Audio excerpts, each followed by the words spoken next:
सो bio वाला section देख रहे हैं हम लोग, और विद इन द बायो वाला सेक्शन पहला जो लेक्चर देखा था हमने सेल के बारे में देखा था, राइट।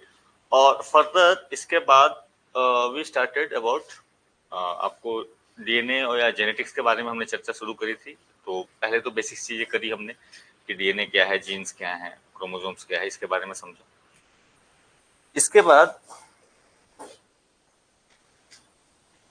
आपको उसी क्लास में थोड़ा बहुत मैंने डीएनए के यूजेस भी बताए थे, डीएनए बेस्ड टेक्नोलॉजीज की जो यूजेज होती हैं तो क्या क्या हो सकती हैं, कुछ चीजें करी थी। इसके आगे की बात हमने करी थी कि आगे जो है आपका एक स्पेसिफिक सेक्शन करेंगे जिसपे कि जो करेंट टेक्नोलॉजी बेस्ड क्वेश्चंस आते हैं कि जो मेजर टेक्नोलॉजी यूज हो रही है आपको उसका यूज करके क्वेश्चंस या कौन से वो डायमेंशन है जहां से क्वेश्चंस बन सकते हैं जो करंट ट्रेंड में है। करंट ट्रेंड कहने का मतलब कि वो कंटेम्प्रेरी टाइम में 3-4 साल 5 साल में वो लगातार चलते रहते हैं, ठीक है। ये कीवर्ड्स हो गए हैं जो अब जो कॉमन हो गए हैं काफी, ठीक है। तो उसको समझने का हम प्रयास यहाँ पे करेंगे, ठीक है। सो अगर डीएनए बेस्ड टेक्नोलॉजी की बात करें, चलो इसके पहले किसी को कोई डाउट है, कोई सवाल है तो वो पूछ लो।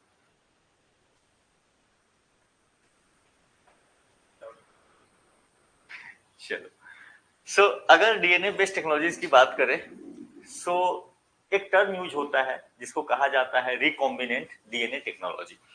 रिकॉम्बिनेंट, देखो नाम में टर्म आपको क्लियर हो जाएगा, यानी यहाँ पे देख रहे हो पहली चीज री और दूसरा जो है वो कॉम्बिनेंट डीएनए की बात हो रही है। It means there is something going on with the DNA. तो यहाँ पे बेसिकली क्या किया था कि जब आप डीएनए के साथ छेड़छाड़ करते हो, इन द सेंस कि एक ऑर्गेनिजम्स के डीएनए दूसरे के साथ आप मिक्सअप कर रहे हो, उसमें कुछ चेंजेस ला रहे हो, उसको यूज करके एडिट कर रहे हो, ये सारे टर्म्स को क्या किया जाता है, these are known as the technology is known as the recombinant DNA technology या आरडीएनए टेक्नोलॉजी भी आपको ये ऐसे सिंपली आरडीएनए टेक्नोलॉजी लिखा मिल सकता है, ठीक है। आज स्मॉल आर भी रहेगा। ये आरडीएनए टेक्नोलॉजी पूरा का पूरा इसका मतलब सिंपल सा है कि कोई भी जो जीनोम होता है, जीनोम क्लियर है, जीनोम का मतलब क्या था?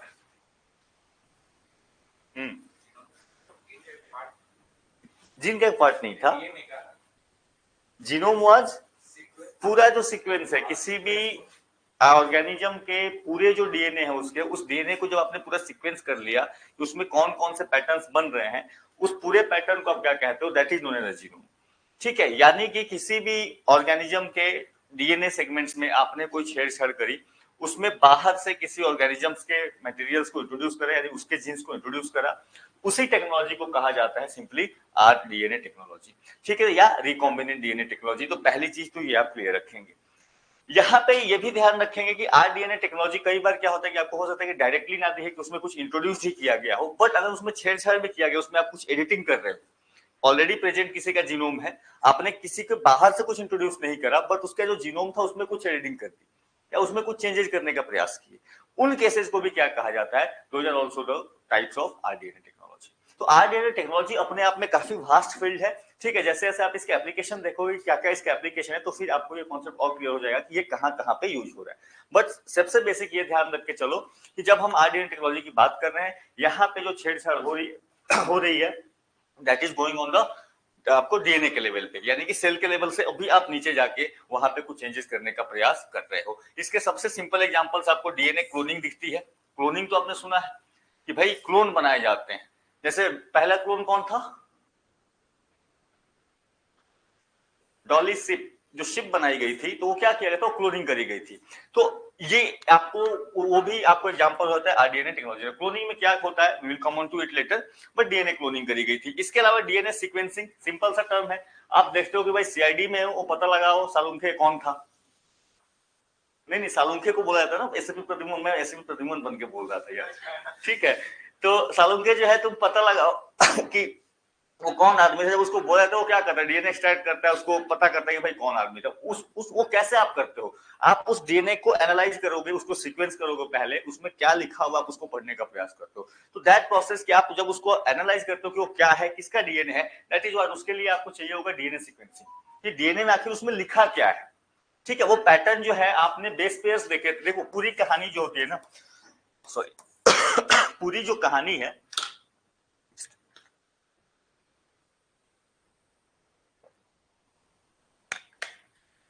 वो है इन बेस पेयर्स की, ठीक है। बेस पेयर्स याद है, भूल गए?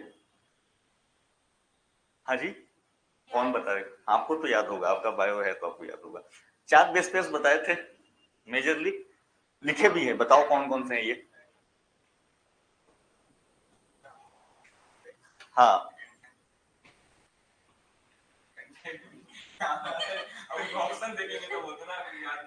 ठीक है, ठीक है।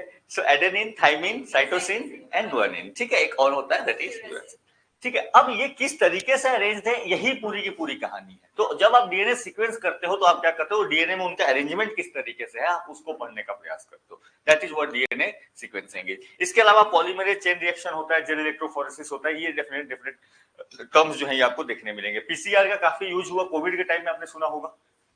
पीसीआर टेक्नोलॉजी काफी चली थी, आरटीपीसीआर टेक्नोलॉजी काफी चली थी, ठीक है। तो वो सारी टेक्नोलॉजी क्या है, those are all DNA based technology, और सबको आप आरडीएनए के अंदर में चाहो तो ले सकते हो। एक एक करके इन टेक्नोलॉजी को थोड़ा सा समझने का हम प्रयास करेंगे, ये कैसे काम करती है। सबसे पहला जो टेक्नोलॉजी है दैट इज द पीसीआर, यानी इसका फुल फॉर्म है पॉलीमरेज चेन रिएक्शन। तो किसी एग्जाम में तो सिंपली वो पूछ देगा कि भाई ये है क्या, ठीक है, या इसका फुल फॉर्म ही क्या है। कोविड के टाइम में एक टर्म चला था, क्वेश्चन ऐसे ही बन जाते हैं, ठीक है। During the times of COVID, yeah, in the use of vaccines, yeah, in the in tracing of different disease, a technology is used that is named PCR. The full form of this technology is what?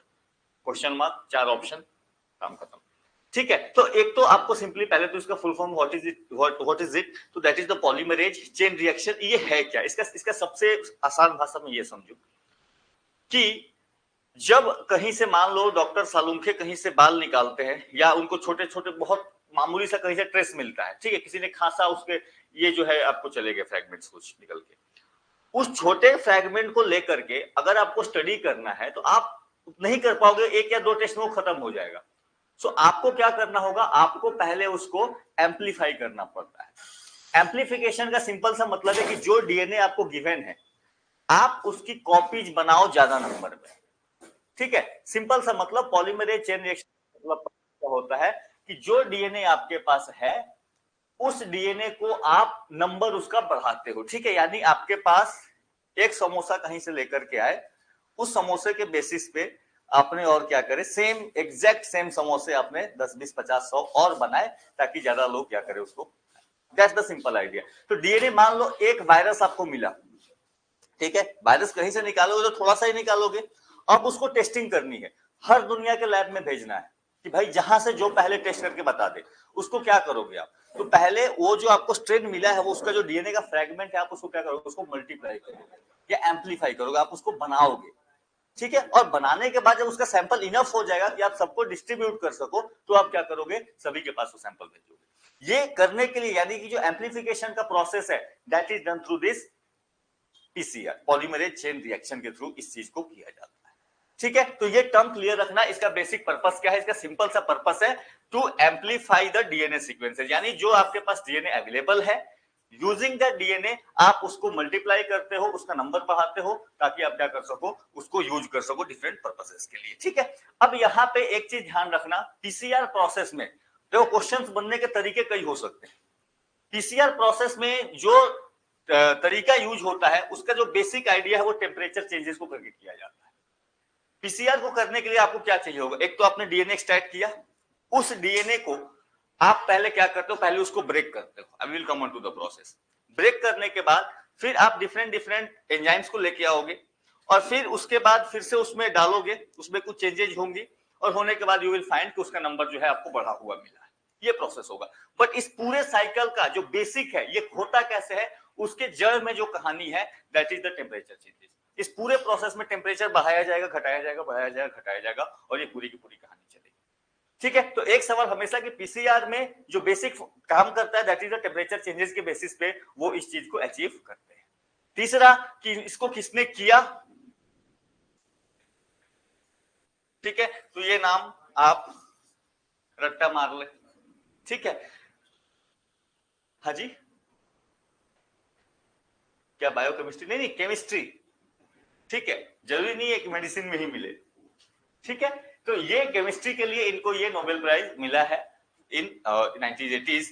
तो इस चीज को ध्यान रखें, ये अगर काफी अगर डीपर क्वेश्चन पूछ लेगा तो पूछेगा, क्योंकि पुराना हो चुका है। बट पीसीआर क्योंकि काफी न्यूज में रहा है रिसेंटली, जब से कोविड आपका चला है, ये कंटेम्पररी टर्म बन गया है पीसीआर, आरटीपीसीआर, तो इसलिए इसको आप क्या करेंगे थोड़ा, ठीक है। पीसीआर क्लियर है, इसका मतलब क्या है, सिंपल आइडिया, नाम याद रखेंगे, ठीक है। तो यहाँ पे आपको यही करा जाता है, आपका डिफरेंट साइकिल्स के इसके थ्रू इसको गुजारा जाएगा। हम लोग जब देखेंगे तो हमें केवल ये बस मशीन दिखेगी, हमें कुछ नहीं दिखेगी, ठीक है। इस मशीन में डाल के घुमाने का और डीएनए जो है वो एम्पलीफाई होकर आपको मिलेगा, सिंपल सी कहानी है। बट इसमें होता क्या, इसमें बहुत सारी चीजें यूज होती है, ठीक है। एक तो आपका डीएनए सैंपल जो आप लेकर के आए, इसके अलावा यहाँ पे रोल आएगा प्राइमर्स का, यहाँ पे प्राइमर्स आएगा, यहाँ पे ये टैग पॉलीमरेज आएगा। ये जो है दो मेजर चीजें यहाँ पे यूज होती है, हम लोग थोड़ा सा इस पे फोकस करेंगे, जो कि यहाँ पे करेगा। होता क्या, देखो सिंपली बता देता हूं आपको।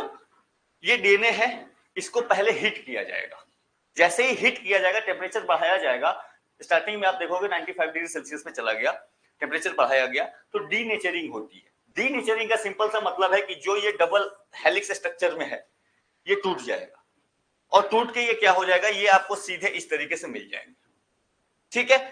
पहला जो स्टेज था दैट इज द डीनेचरिंग। उसके बाद जो दूसरा स्टेज है दैट इज द एनीलिंग, इसको कहते हैं। इसमें क्या होगा कि यहाँ पे ये तो स्ट्रैंड है, इसके साथ में अब जो बेस पेयर्स थे, तो पहले बेस पेयर थे, अब ये टूट चुका है, तो एक यहाँ पे है, एक यहाँ पे, ऐसे इस तरीके से ये क्या है, ये अरेंज है। यानी कि पहले क्या था, ये दोनों अरेंज थे ना, ऐसे एक ए था एक टी था, ऐसे अरेंज। अब ये क्या हो गया है, अलग हो गया, अब यहाँ पे ए है, यहाँ पे टी है, इस तरीके से सीक्वेंस बना हुआ है। एनीलिंग के प्रोसेस में क्या होगा कि जब आप यूज करोगे टैग पॉलीमरेज का, प्राइमर्स का, इसमें क्या होगा कि इसका ऑपोजिट जो यहाँ पे ये था, अब इसके साथ ये बनना शुरू होगा रैंडमली। यानी कि ये आपका बेस पहले से है, ये इसका पोर्शन है, ठीक है। इसको आपने अलग कर लिया है, जो दूसरा इसका स्टैंड था, स्टैंड ए मान लो, ये स्टैंड बी मान लो, तो ए था, ये बी था, ठीक है। अब क्या हो गया है कि ए के ऑपोजिट में जो होना चाहिए, मान लो ए है तो ए के लिए स्पेसिफिक बेस ही लग सकता है, ए किसी के साथ एडेनिन जो है वो सबके साथ नहीं बॉन्ड बना सकता, ये तो हमने पढ़ा हुआ है। तो अब क्या होगा कि इसके ओपोजिशन में जो भी लगेगा, मान लो यहाँ पे टी है या सी है, जी है, जो भी है, इसके ओपोजिशन में यूजिंग जब आपने टेम्परेचर चेंज किया एनीलिंग के प्रोसेस में क्या होगा कि ए के लिए यहाँ पे क्या होना चाहिए था, बी होना चाहिए था, तो उसके जगह पे बी नया बनना शुरू हो जाएगा, बी डैश बनेगा। ये बी है पहले से, लेकिन ए के साथ लगने के लिए बी डैश का फॉर्मेशन हो गया। सिमिलरली यहाँ पे बी है तो बी के साथ ए लगना चाहिए था, लेकिन अभी लगेगा नहीं, बी के साथ लिए यहाँ पे अलग से ए डैश का फॉर्मेशन क्या हो जाएगा। यानी कि आपने क्या किया, पहले ए बी को उठाया, ए बी को अलग किया, ए बी को अलग करने के बाद इनके कॉम्प्लीमेंट्री बनने शुरू हो गए। अब आपके पास ये बढ़ के हो चुका है ए डैश, बी, बी डैश। दो स्टैंड थे, दो स्टैंड से आपने चार स्टैंड बनाए एनीलिंग के प्रोसेस में, उसका कॉम्प्लीमेंट्री बना दिया, ठीक है। और तीसरा जो होगा that is again extension, that is again extension. इसमें अब क्या करोगे, ये फिर से आपस आके मिक्स करेंगे, यानी ए और बी, ए डैश बी डैश, या ए बी डैश, जो भी है क्योंकि सेम ही है, ये मिलेंगे। तो फिर आपका वापस से क्या हो गया, फिर से आपको डबल हेलिक्स स्ट्रक्चर में ये मिलना स्टार्ट हो गया। तो एक साइकिल में आपने एक ये का यूज किया था, एक हेलिक्स का स्ट्रक्चर का यूज किया था, एक साइकिल पूरा होने के बाद ये आपको कितना हो गया, ये डबल हो गया, दो गुना हो गया। फिर से आप इसको फिर से डालोगे तो फिर से ये 4 टाइम्स होगा, इंक्रीज होता जाएगा। और इस तरीके से आपका क्या होता है कि जो डीएनए था, जो आपको सैंपल था, उसको आपने आप बढ़ाते चलेंगे। आपके लिए इसके बायोलॉजी में नहीं जाने का है, अगर आपको बायोलॉजी नहीं है आपका, डोंट गो इनटू दैट, आप सिंपली ये स्टेजेस ध्यान रखो। ये स्टेजेस क्या चल रहा है, पहला डीनेचरिंग यानी जो डबल हेलिक्स स्ट्रक्चर का टूटना, एनीलिंग प्रोसेस यानी उसके कॉम्प्लीमेंट्री बेसिस का बनना, और तीसरा दैट इज द एक्सटेंशन कि वापस से फिर जो कॉम्प्लीमेंट्री बेसिस बने हैं दे विल अगेन। और ये साइकिल चलते हैं, बार बार चलते हैं, ठीक है। ये साइकिल को मल्टीपल टाइम्स इसको पार किया जाएगा, देन अगेन आपका क्या हो जाएगा, डीएनए जो है आपने 1 kg से स्टार्ट किया था, 10 साइकिल के बाद इट विल इंक्रीज। तो 2 हुआ, 2 से 4 हुआ, 4 से 8 हुआ, 8 से 16 हो गया, तो क्या हो रहा है, उसका साइज बढ़ रहा है डीएनए का। तो आप एक डीएनए लेके आए, now you have the decent amount of DNA, जो कि आप टेस्ट वगैरह के लिए यूज कर सकते हो। This whole process polymerase chain reaction, thermal cycling, thermal इसीलिए आप देखो कि यहाँ पे क्या होता है, टेम्परेचर का खेल होता है, ठीक है। टेम्परेचर, किस टेम्परेचर पे डीएनए टूटेगा, किस टेम्परेचर पे जुड़ेगा, दैट इज वेरी स्पेसिफिक, उसी का यूज किया जाता है, ठीक है। समझ में आया, किसी को डाउट है तो पूछ लो यहाँ पे। आई नो कि थोड़ा सा ये टेक्निकल है, but don't go much into the technical details, basics terminology आपको समझ लेना है, ठीक है।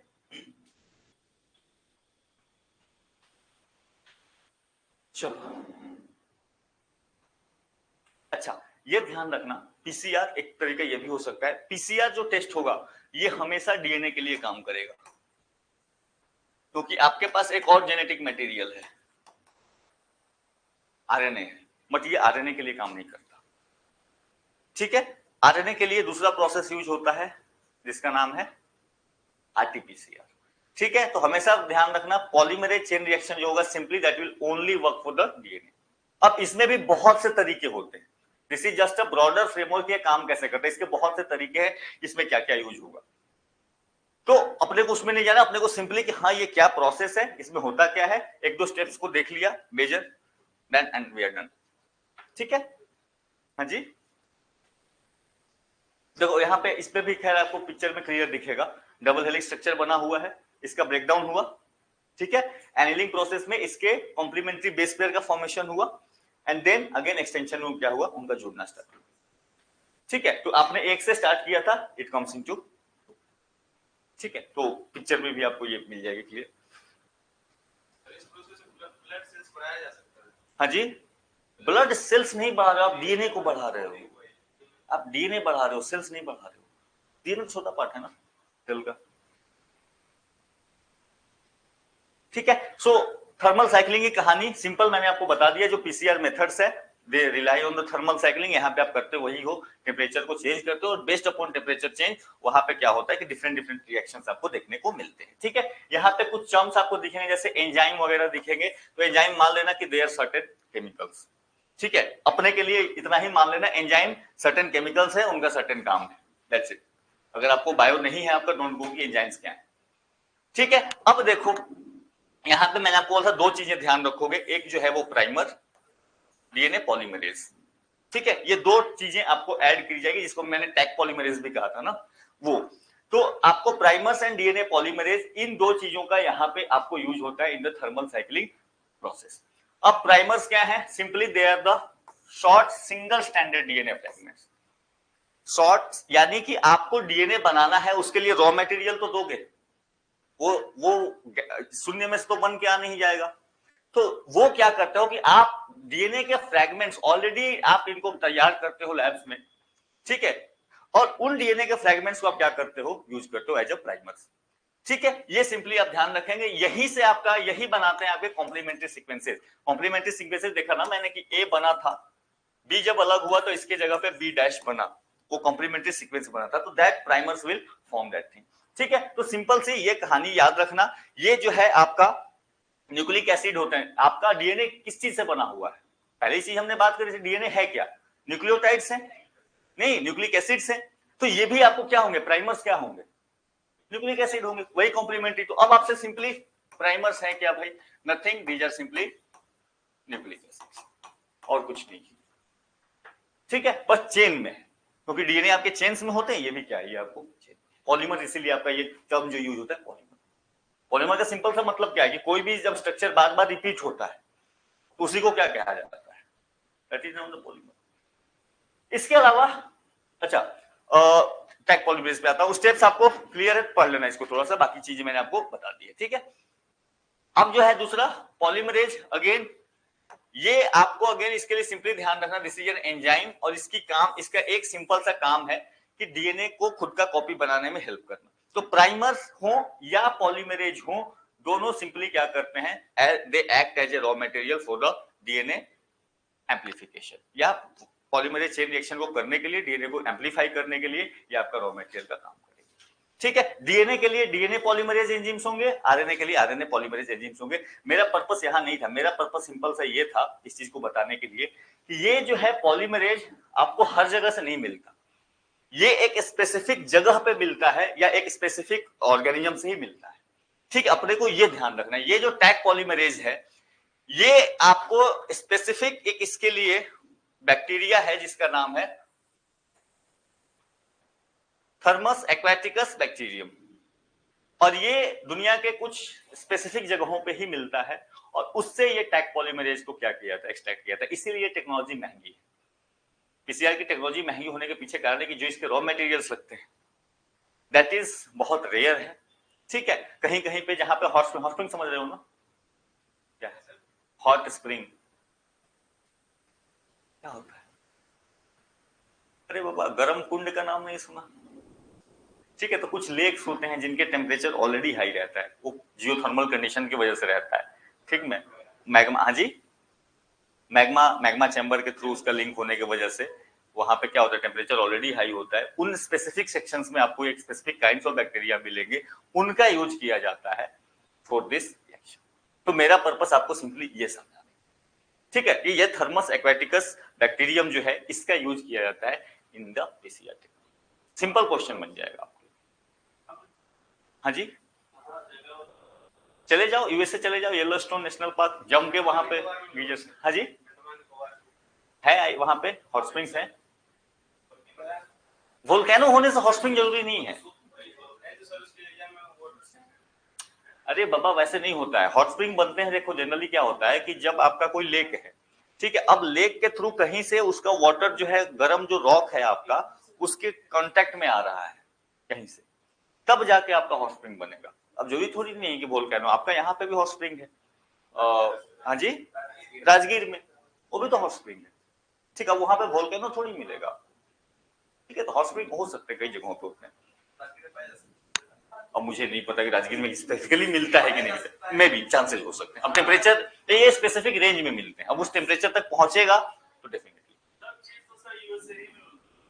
अरे मैंने बाबा एग्जांपल दे दिया, मुझसे तुमने पूछा कहाँ मिलता है, मुझे याद आ गया, मैंने बता दिया। ठीक है, ऐसा नहीं है केवल उसी के पास है, और जगहों पे आपको मिल जाएंगे। ठीक है, चलो नाम इसका याद रखोगे, thermos aquaticus bacterium, PCR technology में यूज होता है। पीसीआर टेक्नोलॉजी किस लिए यूज होती है? डीएनए को एम्पलीफाई करने के लिए। ठीक है, प्राइमर्स एंड पॉलीमरेज का यूज होता है। 3 स्टेप्स, 3 साइकिल, 3 स्टेप में वो साइकिल क्या होता है, पूरा होता है। एट सिंपल रहता है। ठीक है, ये थी आपकी पूरी की पूरी पीसीआर टेक्नोलॉजी।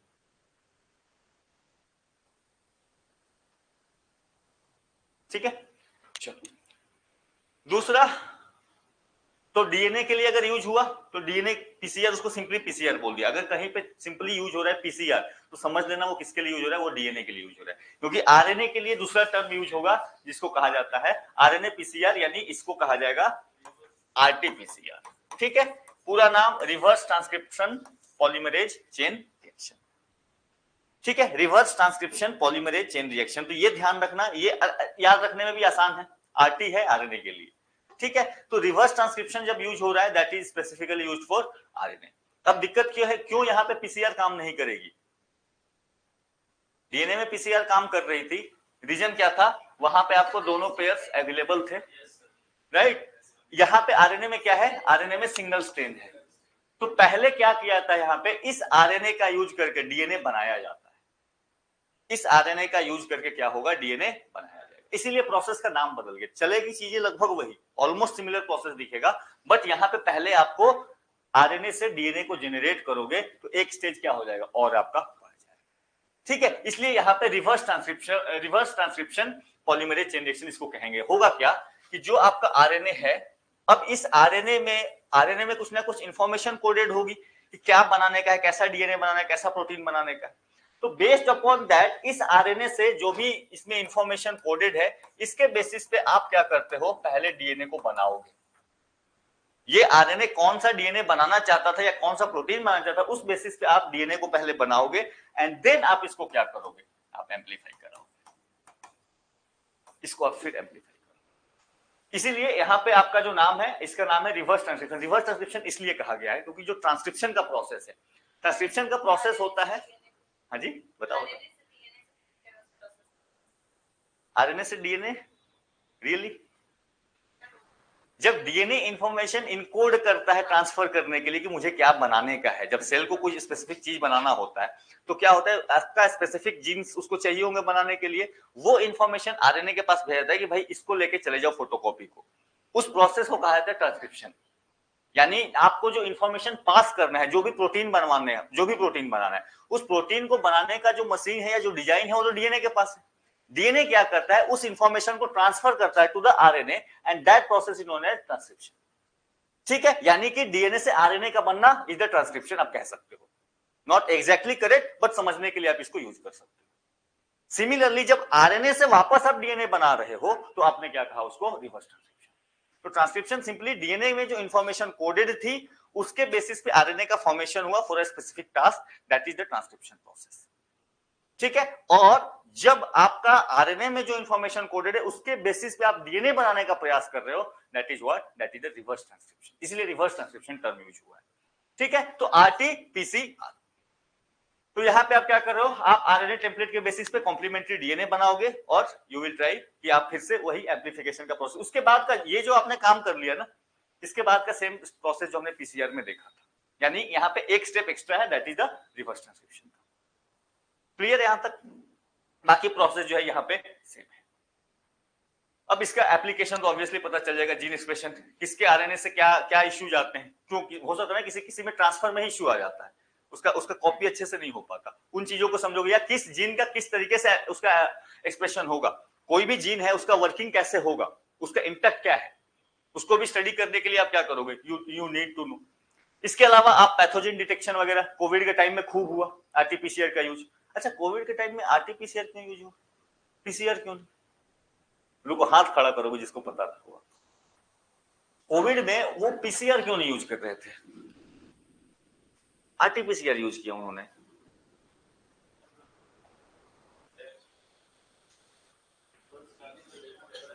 हाँ जी, कोरोना का जीएनए टेस्ट की बात नहीं कर रहा हूं, जब हाँ कोविड के टाइम में आरटीपीसीआर टेस्ट का यूज हो रहा था, क्योंकि कोविड वाज अ वायरस, जो SARS-CoV-2 था दैट वाज अ वायरस, और वायरस में एक बात होती है कि वायरस में या तो डीएनए हो सकता है या तो आरएनए हो सकता है, वायरस में दोनों चीजें एक साथ प्रेजेंट नहीं होती। ये टर्म हमेशा क्लियर है कि वायरस में या तो केवल आरएनए होगा, आरएनए बेस्ड वायरस भी होते हैं, या फिर केवल डीएनए होगा जिनको डीएनए बेस्ड वायरस बोलते हैं। जो आपका SARS-CoV-2 था that was a RNA based virus. ठीक है, तो जब आपको उसका सैंपल एम्पलीफाई करना है तो व्हाट यू नीड आरटीपीसीआर, जो उसके पास आरएनए है पहले आप उसको डीएनए के फॉर्म में ले आओगे एंड देन आप उसको एम्पलीफाई करोगे ताकि आप बाद की टेस्ट जो है वो रन कर सके।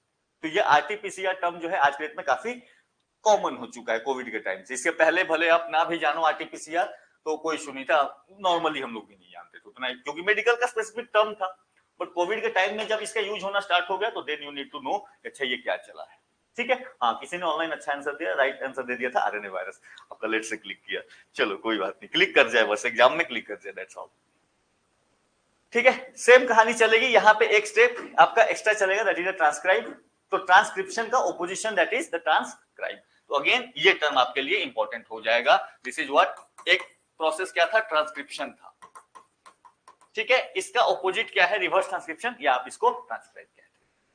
ठीक है, तो ट्रांसक्रिप्शन का ऑपोजिट या रिवर्स ट्रांसक्रिप्शन, या फिर आप कहो उसको ट्रांसक्राइब करो, तो आप इसको क्या करोगे, यू फॉर्म जो है DNA from the RNA segment. तो आरएनए जो है यहाँ पे, sorry not total, this is the transfer RNA.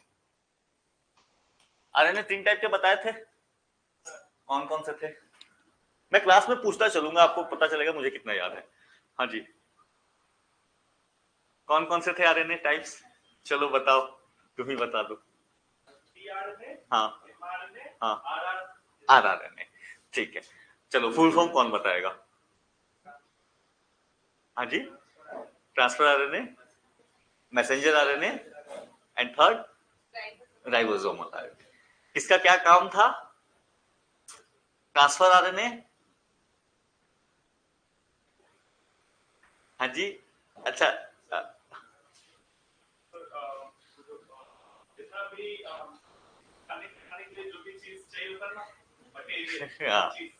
कह दो सिंपली, प्रोटीन्स बनाने के लिए, एंजाइम्स बनाने के लिए जो मटेरियल्स की रिक्वायरमेंट, खाना ना यूज करो, बस उसको थोड़ा सा टेक्निकल नाम दे दो, तो वो जो इकट्ठा करने का काम है that is done by this transfer RNA. Messenger RNA, हाँ जो ये काम कर, हमने अभी बताया कि जो डीएनए को कुछ कराना होगा, कुछ जीन एक्सप्रेशन कराने के लिए, it need to specific that photocopy, तो वो काम जो है मैसेंजर आरएनए करेगा। राइबोसोमल आरएनए का सिंपल सा काम प्रोटीन सिंथेसिस का काम है, जो भी प्रोटीन्स वगैरह बनाना है वो आपका कौन करेगा, राइबोसोमल आरएनए। ठीक है, चलो ये सिंपल सा कहानी आप ध्यान रखेंगे। देखो चीजें वही है, अब इसमें क्या हो रहा है, हमने बेसिक्स को समझ लिया, उसमें जो एडवांस टेक्नोलॉजी थोड़ी बहुत हो रही है उसको हम लोग देख ले रहे हैं। ठीक है, तो आरटीपीसीआर आपके पास क्या था, केवल और केवल आरएनए अवेलेबल है। आरएनए के बेसिस पे आप पहले डीएनए को बनाओगे, कॉम्प्लीमेंट्री डीएनए बनाओगे, एंड देन पूरा का पूरा वही कहानी फिर से जो पीसीआर वाली साइकिल थी वही साइकिल फिर से आपकी चलती। ठीक है, बट यहाँ पे एक स्टेप जो है वो एक्स्ट्रा है कि आप आरएनए से आप क्या कर रहे हो, डीएनए को बना रहे हो, वो एक स्टेप यहाँ पे एक्स्ट्रा है आरटीपीसीआर।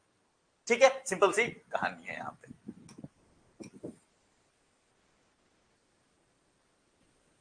एक टर्म यूज होता है that is known as DNA fingerprinting technology. ये बड़ी मजेदार टेक्नोलॉजी। कैसे हमें पता चल जाता है कि भाई किसके पिताजी कौन है, ठीक है, या कोई क्राइम किसने किया है, उन सबका बेसिस जो है that is what, that is the DNA fingerprinting. अब इसमें क्या होता है, आपको कोई भी डीएनए का कोई भी आपके बॉडी का सैंपल चाहिए होगा जहां पे डीएनए प्रेजेंट हो, तो कुछ भी मिल जाए, ब्लड मिल जाए, बोन्स, हेयर विथ रूट चाहिए। ठीक है, बाल जो है वो केवल बाल रहेगा तो कुछ नहीं होगा, उखाड़ना पड़ेगा आपको अच्छे से। ठीक है, जड़ से उखाड़ो तब तक थोड़ा खून निकल जाए, तब तक उतने जोर से। सलाइवा, सीमेन, टिथ, स्किन, कुछ भी आपको जो है मल्टीपल चीजें यहाँ पे यूज करी जा सकती हैं। बेसिक पर्पस क्या होता है कि किसी का जेनेटिक मेकअप क्या है। अब देखो होता क्या है, इंसानों में जब हम जीनोम की बात करते हैं तो ऑलमोस्ट हर इंसान का जीनोम जो है वो मोर देन 99%। जीनोम का मतलब क्या, वही अरेंजमेंट ऑफ बेस पेयर्स कैसा है, ठीक है, वो तो ऑलमोस्ट 99, मोर देन 99% जो ह्यूमंस है उनका सेम है, जस्ट 1% जो है वो अलग है। तो आपको क्या करना है, डीएनए फिंगरप्रिंटिंग टेक्नोलॉजी का वो जो 1% वाला इलाका है उस पर फोकस करना है कि कौन से जीन से किस पार्ट का जो आपका जीनोम है वो डिफरेंट होता है सबका, आपको उस टारगेट को करना है। क्यों, अदरवाइज आप ध्यान करो, हमने बात करी थी ह्यूमन जीनोम प्रोजेक्ट की, बात पड़ा था, याद आ रहा है कुछ, ह्यूमन जीनोम प्रोजेक्ट, अर्थ जीनोम प्रोजेक्ट। नहीं, हम क्या कर रहे थे, डिफरेंट ऑर्गेनिजम्स के जीनोम को सीक्वेंस करने की बात कर रहे थे। उसमें क्या था, हमने बात करी थी कि ह्यूमन का जो जीनोम था, टोटल जीनोम 92% तक इन्होंने सीक्वेंस किया था, यानी अभी भी 100% हमने नहीं किया ह्यूमन। तो बात आ रही कि अगर आपने नहीं किया तो फिर फिंगरप्रिंटिंग कैसे कर रहे हो। तो विद इन दैट 92% जो आपने सीक्वेंस किया, आपको एक बात पता चली है कि भाई कुछ एरिया जो होते हैं वो एरिया ह्यूमंस में अलग होते हैं, और सब ह्यूमन के लिए क्या है, वो यूनिक है। बाकी पोर्शन हमने किया वो कुछ भी हो, हमें एक स्पेसिफिक एरिया को टारगेट करना था जो ह्यूमंस में डिफरेंट होते हैं सब। आपने उसको टारगेट किया, आपने उसको पढ़ा, आपका काम क्या हो जाएगा। तो डीएनए फिंगरप्रिंटिंग में सिंपल से आप क्या करते हो, किसी का जेनेटिक मेकअप क्या है, यानी कि उसके बेस पेयर के अरेंजमेंट्स क्या है, सिंपल भाषा आप उसको समझने का प्रयास करते हो, उसके बेसिस पे आप एनालाइज कर लो, राइट। तो आप अगर आपके पास किसी का डीएनए अवेलेबल है, you will come to know कि भाई इनका ये क्राइम जो है किसने किया है, तो उसको फांसी की सजा जो है दिलवाई जाएगी। तो सिंपल सी कहानी, सेल सैंपल। अब इसमें भी आज के डेट में मशीन्स का यूज होता है, अपने को क्या करना है, सिंपल प्रेजेंट। ठीक है, अपने को डीएनए फिंगरप्रिंटिंग टेक्नोलॉजी है, कैसे काम करती है, सिंपल सी उसके अरेंजमेंट्स को हम पढ़ते हैं, वो रीजन्स जो कि वेरिएबल होते हैं, दैट्स इट। ठीक है, यूजेस क्या हो सकते हैं बताओ, सिंपल। अब देखो mains based question, DNA fingerprinting technology, एक शॉर्ट नोट लिख दीजिए, आ सकता है ना question, write a short note on DNA fingerprinting. तो उसमें क्या लिखोगे, लिखने के लिए आपके पास डीएनए फिंगरप्रिंटिंग, जिनका साइंस बैकग्राउंड खास करके नहीं है तो डीएनए फिंगरप्रिंटिंग में बहुत लिमिटेड ही लिख पाओगे कि भाई डीएनए फिंगरप्रिंटिंग क्या है, एक्सप्लेन कर दोगे इंट्रोडक्शन में, काम खत्म। नहीं, अगर जिनका साइंस बैकग्राउंड नहीं है उनकी बात करें, जिनका बायोलॉजी बैकग्राउंड नहीं है, जिनका बायोलॉजी होगा तो हो सकता है वो एक दो पैराग्राफ और खींच देंगे कि भाई ऐसे ऐसे होता है। नहीं है, आप सिंपल लिखोगे भाई डीएनए फिंगरप्रिंटिंग है क्या, लेकिन उसके बाद आप क्या लेकर के आओगे, एप्लीकेशंस। अपने को वही जानना है, एप्लीकेशन ही जानना है, ठीक है। तो अगर आप केवल डीएनए फिंगरप्रिंटिंग टेक्नोलॉजी को एक्सप्लेन करके चले जाते हो, देन आपको मार्क्स नहीं मिलने वाले हैं जम के, ठीक है, वो वही मिलेगा 10 नंबर में 2 नंबर। आपको एप्लीकेशंस लिखना पड़ेगा, क्योंकि हम जो भी पढ़ रहे हैं साइंस एंड टेक में, ध्यान दो, हमारा पर्पस रह रहा है एप्लीकेशन, उसके यूजेस क्या हो रहे हैं, ठीक है। तो हम उसको गवर्नेंस के नजरिए से देख रहे हैं ना, राइट। तो बताओ भाई क्या क्या हो सकता है, कुछ तो है इसमें, जस्ट गेस कर दो। अरे मूवीज में देखा है इतने, देखो अगर अपने जो तुम रोज करते हो, हमेशा करते हो, उससे सोच के निकालोगे आंसर आपका बेहतर आएगा। पर्सन्स को आइडेंटिफाई करना, किसको,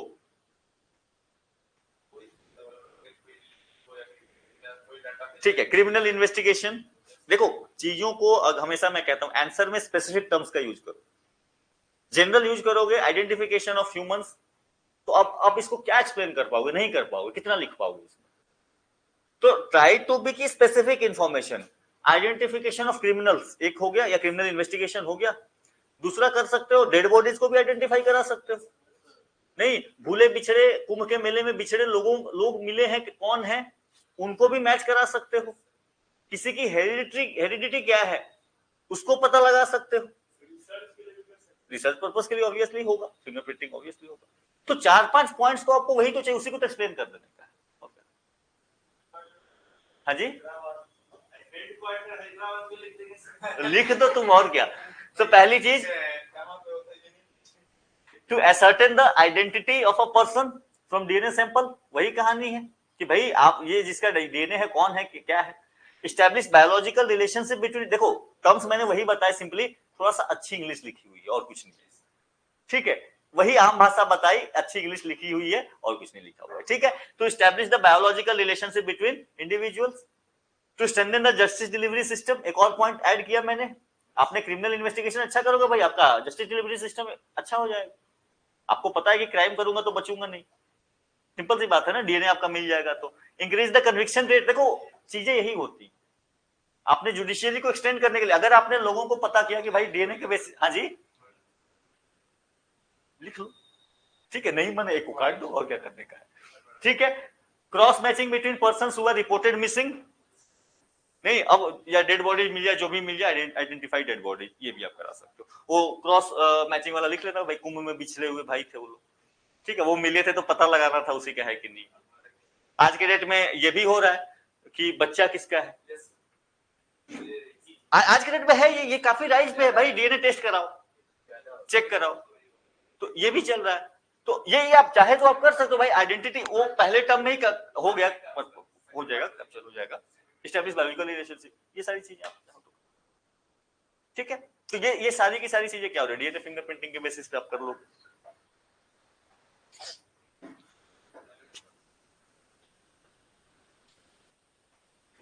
डन। तो अगर शॉर्ट नोट लिखने आ जाए 100 वर्ड्स 150 वर्ड्स मैक्सिमम, उतना ही लिखना होता है, ठीक है। और नहीं कुछ भी ना याद आ जाए, कुछ भी ना याद आए, ठीक है, कुछ भी ना याद आ जाए, सीआईडी देख लेना 2-4 एपिसोड जाके, ठीक है। हाँ जी, तो अच्छा पकड़ने का मन नहीं करता, करने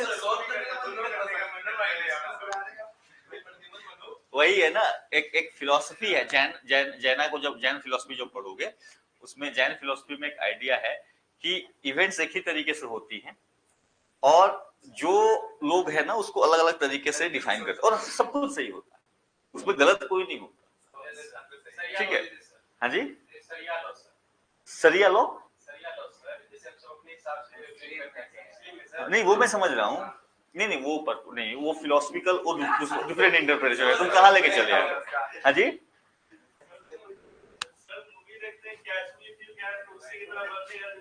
वही बचपन में जो मूवी देख लिया वही, पहले मन किया कि पुलिस वाले बन जाए, फिर मन किया नहीं आर्मी वाले बन जाते हैं, फिर जो है चलो catch me if you can, देखा हूं मैं, देखा, अरे वही वाला ना, वो जादूगर, वो जादू नहीं, अरे ये सॉरी इसका वाला नहीं, now you see me, sorry catch me if you can, अरे डिकैप्रियो वाला ना, हाँ हाँ हाँ, अरे इतनी फिल्में देख ली, मुझे खुद रिवाइज करना पड़ता है किसका नाम क्या था, ठीक है। चलो, असिस्टेड रिप्रोडक्शन टेक्नोलॉजी, ये आज के डेट में काफी फेमस, इसको लेकर के हमेशा चर्चाएं होती रहती हैं, लॉज वगैरह को लेकर के। तो नाम से टर्म्स आपको क्लियर हो जाना चाहिए, पहला चीज तो असिस्टेड रिप्रोडक्शन टेक्नोलॉजी, यानी रिप्रोडक्शन के प्रोसेस में टेक्नोलॉजिकल इंटरवेंशन जब आप करा रहे हो कुछ अपने साइंस के बेसिस, अपने टेक्नोलॉजी के बेसिस पे, that is the assisted reproduction technology. आप यहाँ पे क्या हो रहा है, जनरल टर्म मैं आपको बता रहा हूँ, एआरटी में होता क्या है कि जिनको भी फर्टिलिटी रिलेटेड इश्यूज होती है, ठीक है, मेल को भी हो सकती है, फीमेल को भी हो सकती है, तो उनके केस में क्या करा जाता है कि आपको स्पर्म्स को एंड एग को ह्यूमन बॉडी के बाहर में उसको हैंडल किया जाता है, उसमें जो भी ट्रीटमेंट करना होता है, जो भी चीजें ऐड करनी होती है, माइनस करनी होती है, वो आप करते हो, उसी को हम क्या कहते हैं, वो सारे टर्म्स जनरली एआरटी में आएंगे, और भी चीजें आएंगी, बट हमारा जो फोकस है that is on this specific term जिसका नाम है इन विट्रो फर्टिलाइजेशन। हमारा एआरटी में जो भी आप रिप्रोडक्शन टेक्नोलॉजी से रिलेटेड बहुत सारे इंटरवेंशन हो सकते हैं, बट हम जो आपका डीएनए बेसिस पढ़ रहे हैं, क्रोमोसोम्स के बेसिस पे पढ़ रहे हैं, तो यहाँ पे जो टर्म यूज होता है या सेल के बेसिस पे, that is the in vitro fertilisation, हम उसको समझने का प्रयास करें। तो याद रखना, assisted reproductive technology is a very broader term, बहुत सारी चीजें यूज होगी इसमें, ठीक है। जैसे वो 3 इडियट्स वाला मूवी, वो लास्ट में जो रिप्रोडक्शन का प्रोसेस पूरा कराता है वो, ठीक है, बच्चे को बाहर निकालने वाला काम, तो that is again that also comes under the ART, ठीक है, हेल्प करी जा रही है ना पेन को कम करने की, तो that all comes under ART, but हमारा फोकस केवल और केवल आईवीएफ पे है कि आईवीएफ टेक्नोलॉजी क्या है, ठीक है। इन विट्रो फर्टिलाइजेशन, ध्यान रखना, कहीं पे भी अगर इन विट्रो की बात हो रही है, कोई भी टर्म, कहीं पे भी आपको टर्म ये दिख रहा है इन विट्रो, इट मींस ये लैब्स में किए जा रहे हैं, ये डिशेज में किए जा रहे हैं, वो जो पेट्री डिशेज होते हैं वहां उनका यूज हो रहा है। इन विट्रो का मतलब सिंपली हमेशा याद रखना, किसी भी टर्म के लिए अगर बायोलॉजी में इन विट्रो यूज हो रहा है, it means they are talking about कोई मेथड है जिसको कि लैब में परफॉर्म किया जा रहा है, ठीक है, सिंपल सी बात। चलो अब जो है सबसे फेमस जो जिसको हम जानते भी हैं, नॉर्मली हम सबने जाना है, that is the IVF technology. किसको पता है आईवीएफ कैसे काम करती है? जी करता था है, अच्छा पता है,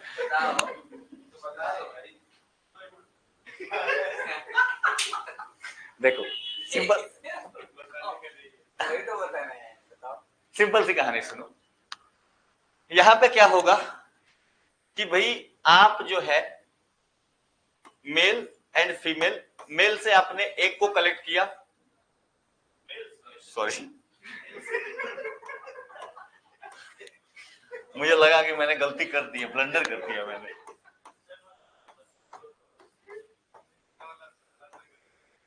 नहीं ये मैंने बोला तो मैंने ब्लंडर कर दिया भाई, ठीक है।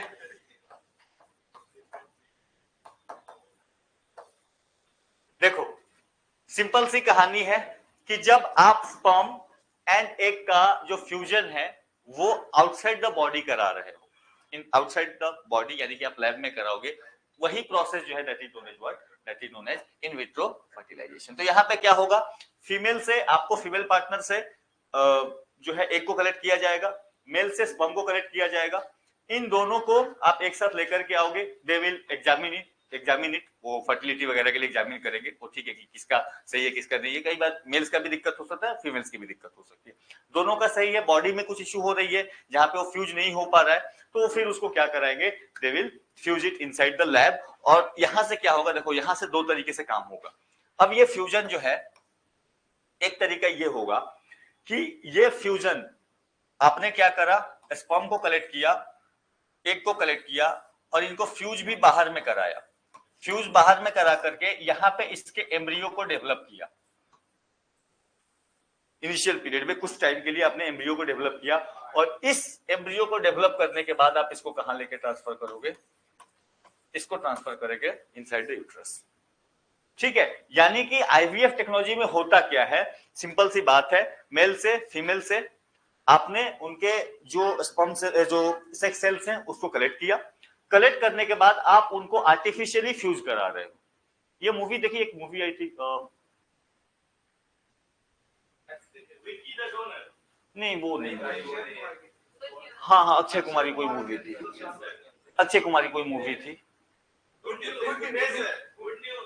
हाँ तो अगर नहीं देखा है तो देख लो, ठीक है, आईवीएफ बेस्ड पे ही कहानी, ठीक है, आईवीएफ बेस्ड ही कहानी पूरी चल रही है। तो इसमें क्या होता है कि आप मेल से कलेक्ट किया, उन्होंने फीमेल से कलेक्ट किया, उसको फ्यूज कराया, फ्यूज कराने के बाद उसको क्या कराते हैं, दे विल ट्रांसफर, जब वो एम्ब्रियो डेवलप हो गया है, अब लग रहा है कि हाँ इसमें जान आ गई है, ये आगे फर्दर डेवलप हो जाएगा, उसको वापस से वीमेन के यूटेरस में उसको ट्रांसफर कर देंगे, that simple process, that is known as, इतनी ही कहानी चलती है आईवीएफ में।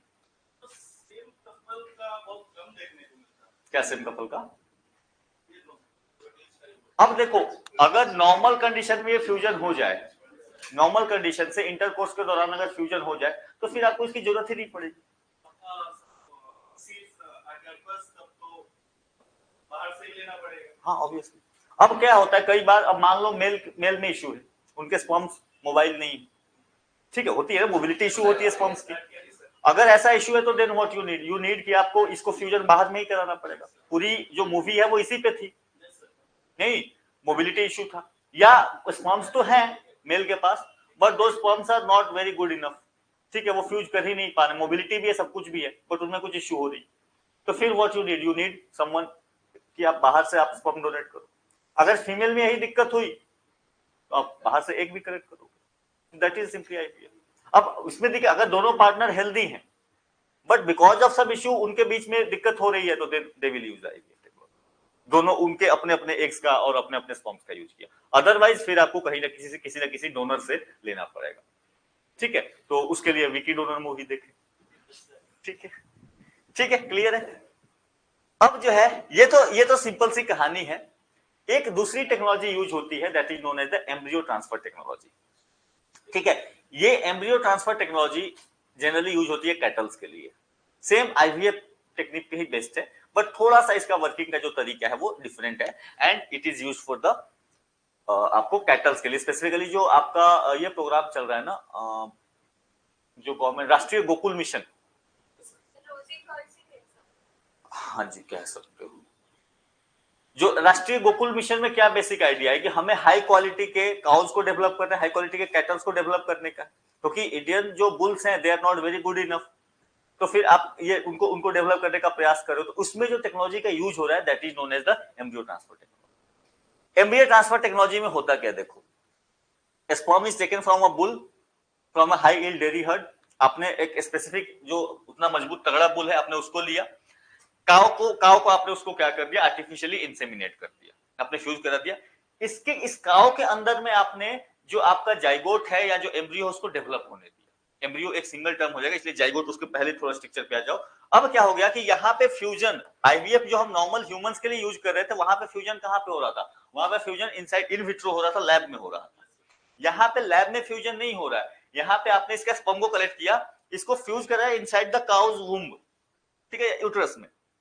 यहां पे जब हुआ इसके अंदर में फ्यूजन हुआ तो फिर आपका जाइगोट का फॉर्मेशन होगा, ये जाइगोट जब डिवाइड होगा आपने ये डिफरेंट जाइगोट्स को कलेक्ट किया, इसको एम्पलीफाई किया और एम्पलीफाई करके नंबर ऑफ डिफरेंट काउज में फिर क्या करा इंसेमिनेट।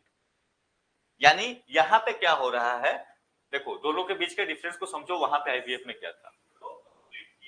हाँ जी, अरे नहीं बाबा देखो वो जनरली जाइगोट ही होता है, हाँ जी, जाइगोट एंड एम्ब्रियो में बेसिक डिफरेंस क्या है कि एज का डिफरेंस है, नेक्स्ट एज है, तो जाइगोट लेवल पे ही आप अलग जब हो रहा होता है वो डेवलप कर रहा होता है आप उसी समय कर लेते हो, क्योंकि एम्ब्रियो अगर वो डेवलप हो गया पूरा का पूरा तो एक ही बॉडी बनेगा, ठीक है। तो यहाँ पे देखो यहाँ पे बेसिक डिफरेंस क्या है दोनों में, जो बेसिक डिफरेंस है जो हम नॉर्मल ह्यूमंस के लिए आईवीएफ यूज कर रहे थे वहां पे क्या कर रहे थे, एक स्पर्म एक फ्यूजन हुआ, यहाँ पे एक फीटस का डेवलपमेंट हो रहा है, एक बेबी बन रहा है, यही कहानी चल रही है। जो आपका ईटीटी है यानी एम्ब्रियो ट्रांसफर टेक्नोलॉजी, आपने एक स्पर्म लिया, इस स्पर्म को कैटल के इनसाइड में आपने क्या करा, फ्यूज किया, फ्यूज करने के बाद यहां से जाइगोट का फॉर्मेशन हुआ, इस जाइगोट को आपने फर्दर स्प्लिट किया, डिवाइड किया और इनको फिर से put inside different cattle, different, ये है आपका ईटीटी, सिंपल। तो नॉर्मल ह्यूमंस के लिए आईवीएफ वाला प्रोसेस क्या था, एक ही बच्चा डेवलप हो रहा था, यहां से आप क्या करो न्यूमरस काफ्स को रेज कर दो फ्रॉम द सेम बुल। तो हाई क्वालिटी के बुल लेके आए आप, हाई क्वालिटी की काउ लेकर के आए, यहां पे क्या कर सकते हो आप, काउ का भी क्वालिटी चेंज बदल सकते हो अपने हिसाब से, उसके एम्ब्रियो को आप निकाल करके ट्रांसफर कर रहे हो। जो क्लोनिंग होती है हमने पढ़ा है ना नॉर्मली, क्लोनिंग कैसे होती है, ऐसे ही होती है, this is nothing but the cloning. वहां पे थोड़ा और टेक्निक्स यूज होती है डेफिनेट, बट कहानी यही है, कहानी यही है। क्लोनिंग में आपने एक स्पेसिफिक, आपको मान लो एक स्पेसिफिक कैमल को रेज करना है, आपने उसके डीएनए को एक्सट्रैक्ट किया और फ्यूजन के टाइम में जो उसका न्यूक्लियस था, एम्ब्रियो बन गया, एम्ब्रियो से न्यूक्लियस निकाल लिया, ठीक है, और उस न्यूक्लियस को निकाल करके जो स्पेसिफिक न्यूक्लियस आप चाहते हो, जो स्पेसिफिक उसमें गुण चाहते हो, उस कैटल का या उस जिसका भी आप बना रहे हो उसके न्यूक्लियस को आपने सेल में इंट्रोड्यूस कर दिया उस फीटस में। अब वो जब बड़ा होगा तो फिर उसमें उसी के गुण होंगे जिसके आपने डीएनए उसमें डाले, जिसके न्यूक्लियस आपने डाले। वही क्लोनिंग की प्रोसेस होती है। क्लोनिंग ऐसा नहीं होता कि लैब में उसको ग्रो किया जाता है, इट्स नॉट लाइक दैट। ठीक है, तो हम नॉर्मली पढ़ते हैं कि क्लोनिंग हुई है, तो हमारे दिमाग में आया कि भाई उसको लैब में ऐसे बनाया होगा, ऐसा नहीं होता है। ठीक है, उसमें इसी टेक्निक का यूज होता है, थोड़ा सा इससे थोड़ा और एडवांस हो जाता है। वहां पे आप न्यूक्लियस के लेवल पे खेल रहे हैं, यहाँ पे आपने एम्ब्रियो को स्प्लिट किया, एम्ब्रियो को स्प्लिट करके पुट कर दिया, एक स्टेज यहाँ पे कम। ठीक है, तो दिस क्लोनिंग भी समझ ही लो यहीं पे जब आपने किया। अब यहाँ पे क्या होता, क्लोनिंग अगर करनी होती ना यहाँ पे, अब क्या होता, ये जाइगोट का फॉर्मेशन हुआ। जाइगोट क्या है, सेल ही है। इसके डिवीजन के पहले इसका न्यूक्लियस यहां से मैं बाहर निकाल दूंगा। ठीक है, इसका न्यूक्लियस बाहर निकालूंगा और जो स्पेसिफिक कैरेक्टर मुझे चाहिए होगा कि भाई मुझे मान लो कि कोई स्पेसिफिक, मान लो कैमल की बात करें तो कोई स्पेसिफिक कैमल है जो कि बहुत मजबूत है, बहुत तगड़ा है, बहुत भागता है, मैं उसका सेल निकालूंगा उस कैमल का, उसके सेल में से डीएनए को एक्सट्रैक्ट, मतलब न्यूक्लियस को एक्सट्रैक्ट करूंगा और इस स्पेसिफिक एक्स कोई अदर कॉम्प्लीमेंट्री है, इसका न्यूक्लियस इस जाइगोट में क्या करूंगा, अब ये डेवलपमेंट होगा तो इसके गुण के साथ डेवलप होगा। ठीक है, तो ये कहानी चलती है, वो डिफरेंस होता है। आपने पूरा का पूरा उसका डीएनए निकाल लिया बाहर, बट डेवलप होगा वो अगेन किसी के एम्ब्रियो में ही डेवलप होगा। ऐसा नहीं हो कि उसको आप लैब में बना रहे हो, क्लोनिंग का मतलब ये नहीं होता है। ठीक है, तो क्लोनिंग ये टेक्नोलॉजी ऐसे काम करती है। न्यूक्लियस ये तो है ना, आपका क्या फॉर्मेशन होगा वो सारा का सारा डेटा कहां पे है, कवर नहीं बोलेंगे उसको, बट मेन जो डेटा है, सेंटर है, तो वही है। आप उसको बदल दो, बदल गया आपका सेम बॉडी हो, आपका ब्रेन चेंज हो जाए। एक मूवी है, देखना कभी। देखो मैं मूवीज बहुत बताता हूं, कारण है कि आप मूवीज से भी बहुत कुछ सीखते हो। लिपस्टिक, ठीक है, सेम ह्यूमन, उसका ब्रेन बदल जाए तो क्या कहोगे उसको, वो क्या करता है, मैं स्पॉइलर नहीं दूंगा, I am just giving you an idea. ठीक है, मिल जाएगी आराम से, मूवी मिल जाएगी, यूट्यूब पे भी अवेलेबल है। नहीं नहीं, ब्रेन चेंज नहीं होता है। अरे नहीं नहीं, जैसे कोई सोचो, अरे जस्ट इमेजिन करो मैंने कोई क्राइम किया, ठीक है, जिसका कि बहुत सीवियर पनिशमेंट होना चाहिए था, मेरा एक्सीडेंट हो गया, या नहीं भी हुआ, चलो मेमोरी लॉस हो गया किसी भी तरीके से। अब मेमोरी लॉस अगर हो गया, अब मेरा ट्रायल चल रहा है, और ना केवल मेमोरी लॉस हुआ है, मेमोरी लॉस होता है मेरा कैरेक्टर पूरा का पूरा चेंज हो चुका है, मैं जो अभी जैसा था उससे अलग हो चुका हूं बिल्कुल। अब मेरा ट्रायल चल रहा है, अब फैसला होता है कि भाई आप सजा दोगे किसको, ट्रीटमेंट तो चलते रहने दो, यही तो मैं चाह रहा हूं। कहने का मतलब आप किसको सजा किसको देते हो, उस बॉडी को जिसने ये क्राइम किया है, या उसके माइंड को जिसने उससे वो काम कराया है। तो अगर उसने कहा कि मेरा माइंड ही बदल चुका है, क्या करा जाएगा। हाँ जी, ये मूवी, ये स्पेसिफिकली इसी कैरेक्टर पे ये पूरी की पूरी कहानी, और काफी अच्छी एक्टिंग भी है मूवी में, बहुत फेमस मूवी नहीं है but very good quality movie है। ठीक है, तो कई मूवीज जो है ना आपको उतनी फेमस नहीं रहेंगी, बट उनके अंदर पे डिस्कशन को जब समझोगे बड़ा मजेदार आएगा। तो लॉज के लूप होल्स, अब इसको क्या कहोगे, और मूवी में चलो तुम देखना देखना मजा आएगा तुम्हें। ठीक है, स्पॉइलर नहीं दे रहा हूँ। क्या नहीं, ऐसा कुछ नहीं, हाँ जी हो सकता है। ठीक है, जब तक आप कोई भी फर्टाइल है, प्रोड्यूस हो रहा है, you can, it can be done, no issue. दिक्कत आईवीएफ में नहीं है, दिक्कत पर्सन में वो कितना कैरी कर सकता है। ठीक है, कितने बर्थ के लिए वो उनकी उनकी बॉडी कितनी बर्थ को हैंडल कर सकती है, दैट्स द इशू। ठीक है, क्योंकि बर्थ का जो प्रोसेस है, it's very a painful process, ये इतना आसान नहीं होता है, मेंटली फिजिकली सभी चीजों को चैलेंज करता है। ठीक है, और आज के डेट में तो ये समस्या काफी ज्यादा हो गई है, आप देखना आने वाले टाइम में। ठीक है, आपको बर्थ रेट डिक्लाइन मिलेंगे because of the sexual health issues. ठीक है, मेल में इशू हो ही रहा है, मेल में भी दिख रहा है। हाँ जी, नहीं उसका आज के डेट में आपके खान पान की वजह से बहुत ज्यादा दिक्कतें हैं, बहुत ज्यादा जो है चीजें बदली हैं खान पान की वजह से। ठीक है, विमेन में बहुत सारी, आज के विमेन में जैसे एक समस्या बहुत ज्यादा देखने को मिल रही है,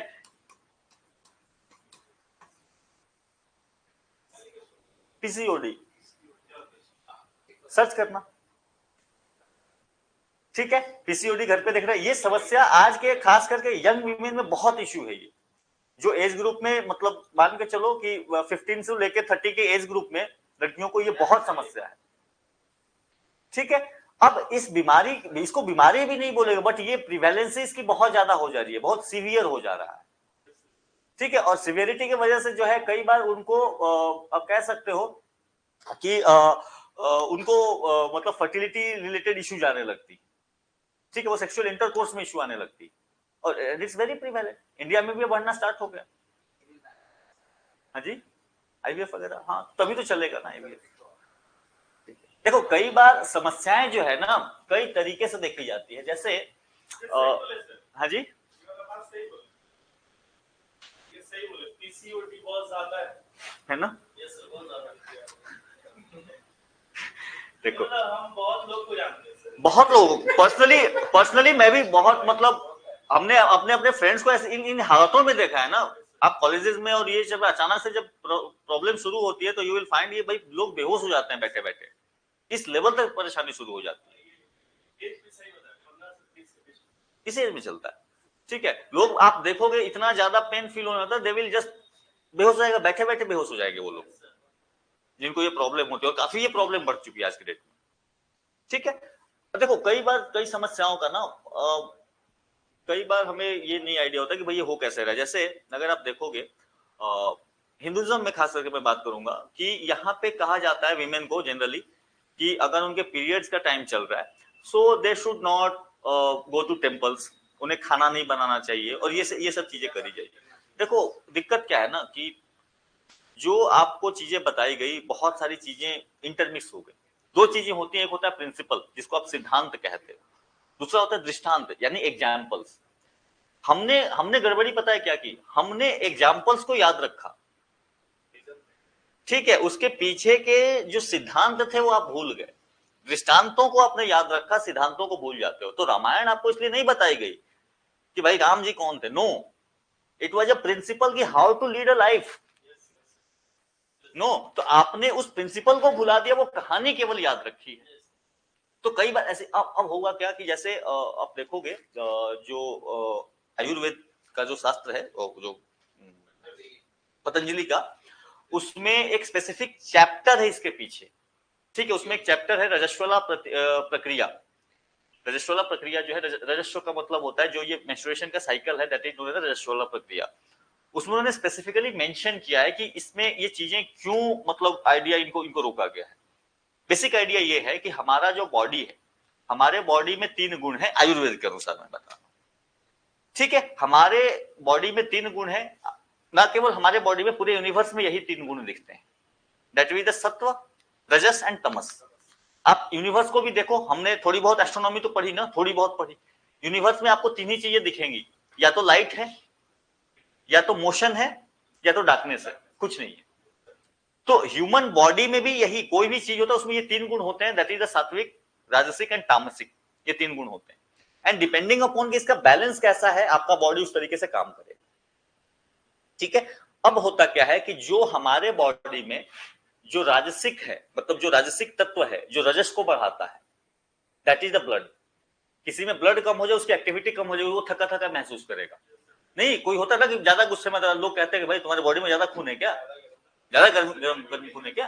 तो ये हम नॉर्मली इसको यूज करते आए हैं बिना समझे कि हम क्यों कह रहे हैं इसको।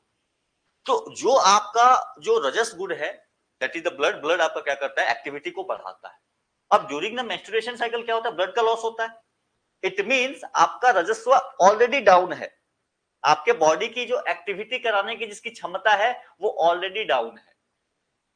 अब अगर उसमें आप और एक्टिविटी करोगे तो ये आपको और थकाएगा, क्योंकि ऑलरेडी वो कंपोनेंट जो आपको एनर्जी दे सकता था, जो आपके बॉडी में लायबल है for the activity, that is already down.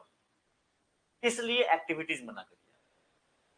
Temples में जाना मना नहीं था, रीजन ये था, वहां पे सिंपल सा आइडिया ये था कि भाई हमारे यहां जैसे क्या था कि आप बिना नहाए टेम्पल्स में नहीं जाते, लेकिन जब पीरियड चल रहे हो तो कहा जाता है कि भाई नहाना नहीं चाहिए। रीजन इज व्हाट, आपके बॉडी की टेम्परेचर, आपके अंदर में एक्टिविटी कम है, आप नहाओगे ठंडे पानी से, टेम्परेचर क्या होगा, और लो हो जाएगा। टेम्परेचर और लो हो जाएगा तो जो भी राजसिक एक्टिविटी यानी जो एक्टिविटी करा सकती है वो और कम हो जाएगी।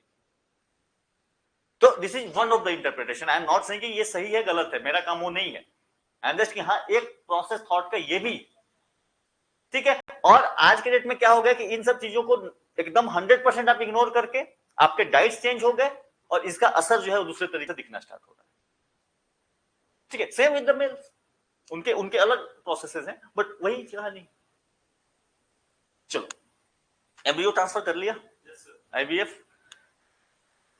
ठीक है, राष्ट्रीय गोकुल मिशन याद रखना, ब्रीड इंप्रूवमेंट प्रोग्राम वगैरह में इसका जो है वो आपको यूज किया गया है। ठीक है, जो आपको इंडिजिनस काउस है उनके थ्रू हम बेहतर काउस को प्रोड्यूस करें। इसके बाद सरोगेसी। सरोगेसी भी क्या है? सरोगेसी भी यही प्रोसेस है, असिस्टेड रिप्रोडक्शन टेक्नोलॉजी ही है, बट इसमें क्या होता है कि आप जो है ये आईवीएफ के बाद जो नॉर्मल आईवीएफ केसेस होंगी, यहां पे जो आपने बनाया जाइगोट को या एम्ब्रियो को, इसको आप क्या कर रहे थे कि मदर में ही डाल रहे थे, मदर में ही वापस से इंजेक्ट कर रहे थे ताकि बच्चा वहां उनके वूम्ब में डेवलप हो। आप सरोगेसी में क्या करोगे कि ये मदर ना हो करके ये कोई और होगी who will carry the child in her, that's the surrogacy. हाँ जी, देख लो कौन सा आर्यन, आई डोंट नो। अब ऐसे मुझे स्पेसिफिक पूछोगे, आई डोंट नो, किसी भी पर्सन स्पेसिफिक माइट बी कोई पर्सन स्पेसिफिक मुझसे पूछोगे तो आई वेरी मच मैं नहीं बता पाऊंगा। कहानी समझ में आ गई? सरोगेसी का सिंपल सा डिफरेंस क्या है, यहां पे जो फॉर्मेशन हुआ एम्ब्रियो का वो मदर में ना फ्यूज करके इन्फ्यूज करके you carry a different women who will carry the child. ठीक है, इसमें पुरानी मूवीज हैं काफी, कॉमन चीज है सरोगेसी। लेकिन अब देखो एक ये dimension, surrogacy is a different idea. अगर आप गवर्नेंस में देखोगे, सरोगेसी आपको पढ़ना पड़ेगा गवर्नेंस के पर्सपेक्टिव से, सोसाइटी के पर्सपेक्टिव से गवर्नेंस आपको सरोगेसी पढ़ना पड़ेगा कि भाई सरोगेसी के इश्यूज क्या क्या हैं। सरोगेसी के लिए स्पेसिफिक लॉ, आपको लॉ में भी रिसेंटली बदलाव हुए हैं आपको। ठीक है, क्योंकि भारत जो है वो सरोगेट कैपिटल बनता जा रहा था और इसके वजह से यहाँ पे बहुत सारी विमेन का उत्पीड़न होना, दूसरा बहुत सारे आपको क्लिनिक्स का फोर्सफुल भी हुआ, पैसे देकर हुए, धोखेबाजी हो गई, क्लिनिक्स वगैरह जो बने, बहुत सारे आपको जो है इलीगल क्लिनिक्स आ गए थे जो कि ये प्रोसेस करा रहे थे सरोगेसी मदर हायर करने में और ये करने में। इस पे भी मूवी है, देख लेना। ठीक है, हाँ जी, Yashoda, I don't know. Okay, मुझे साउथ मूवी देखना स्टार्ट करना पड़ेगा लगता है, मैं बहुत कम देखता हूँ।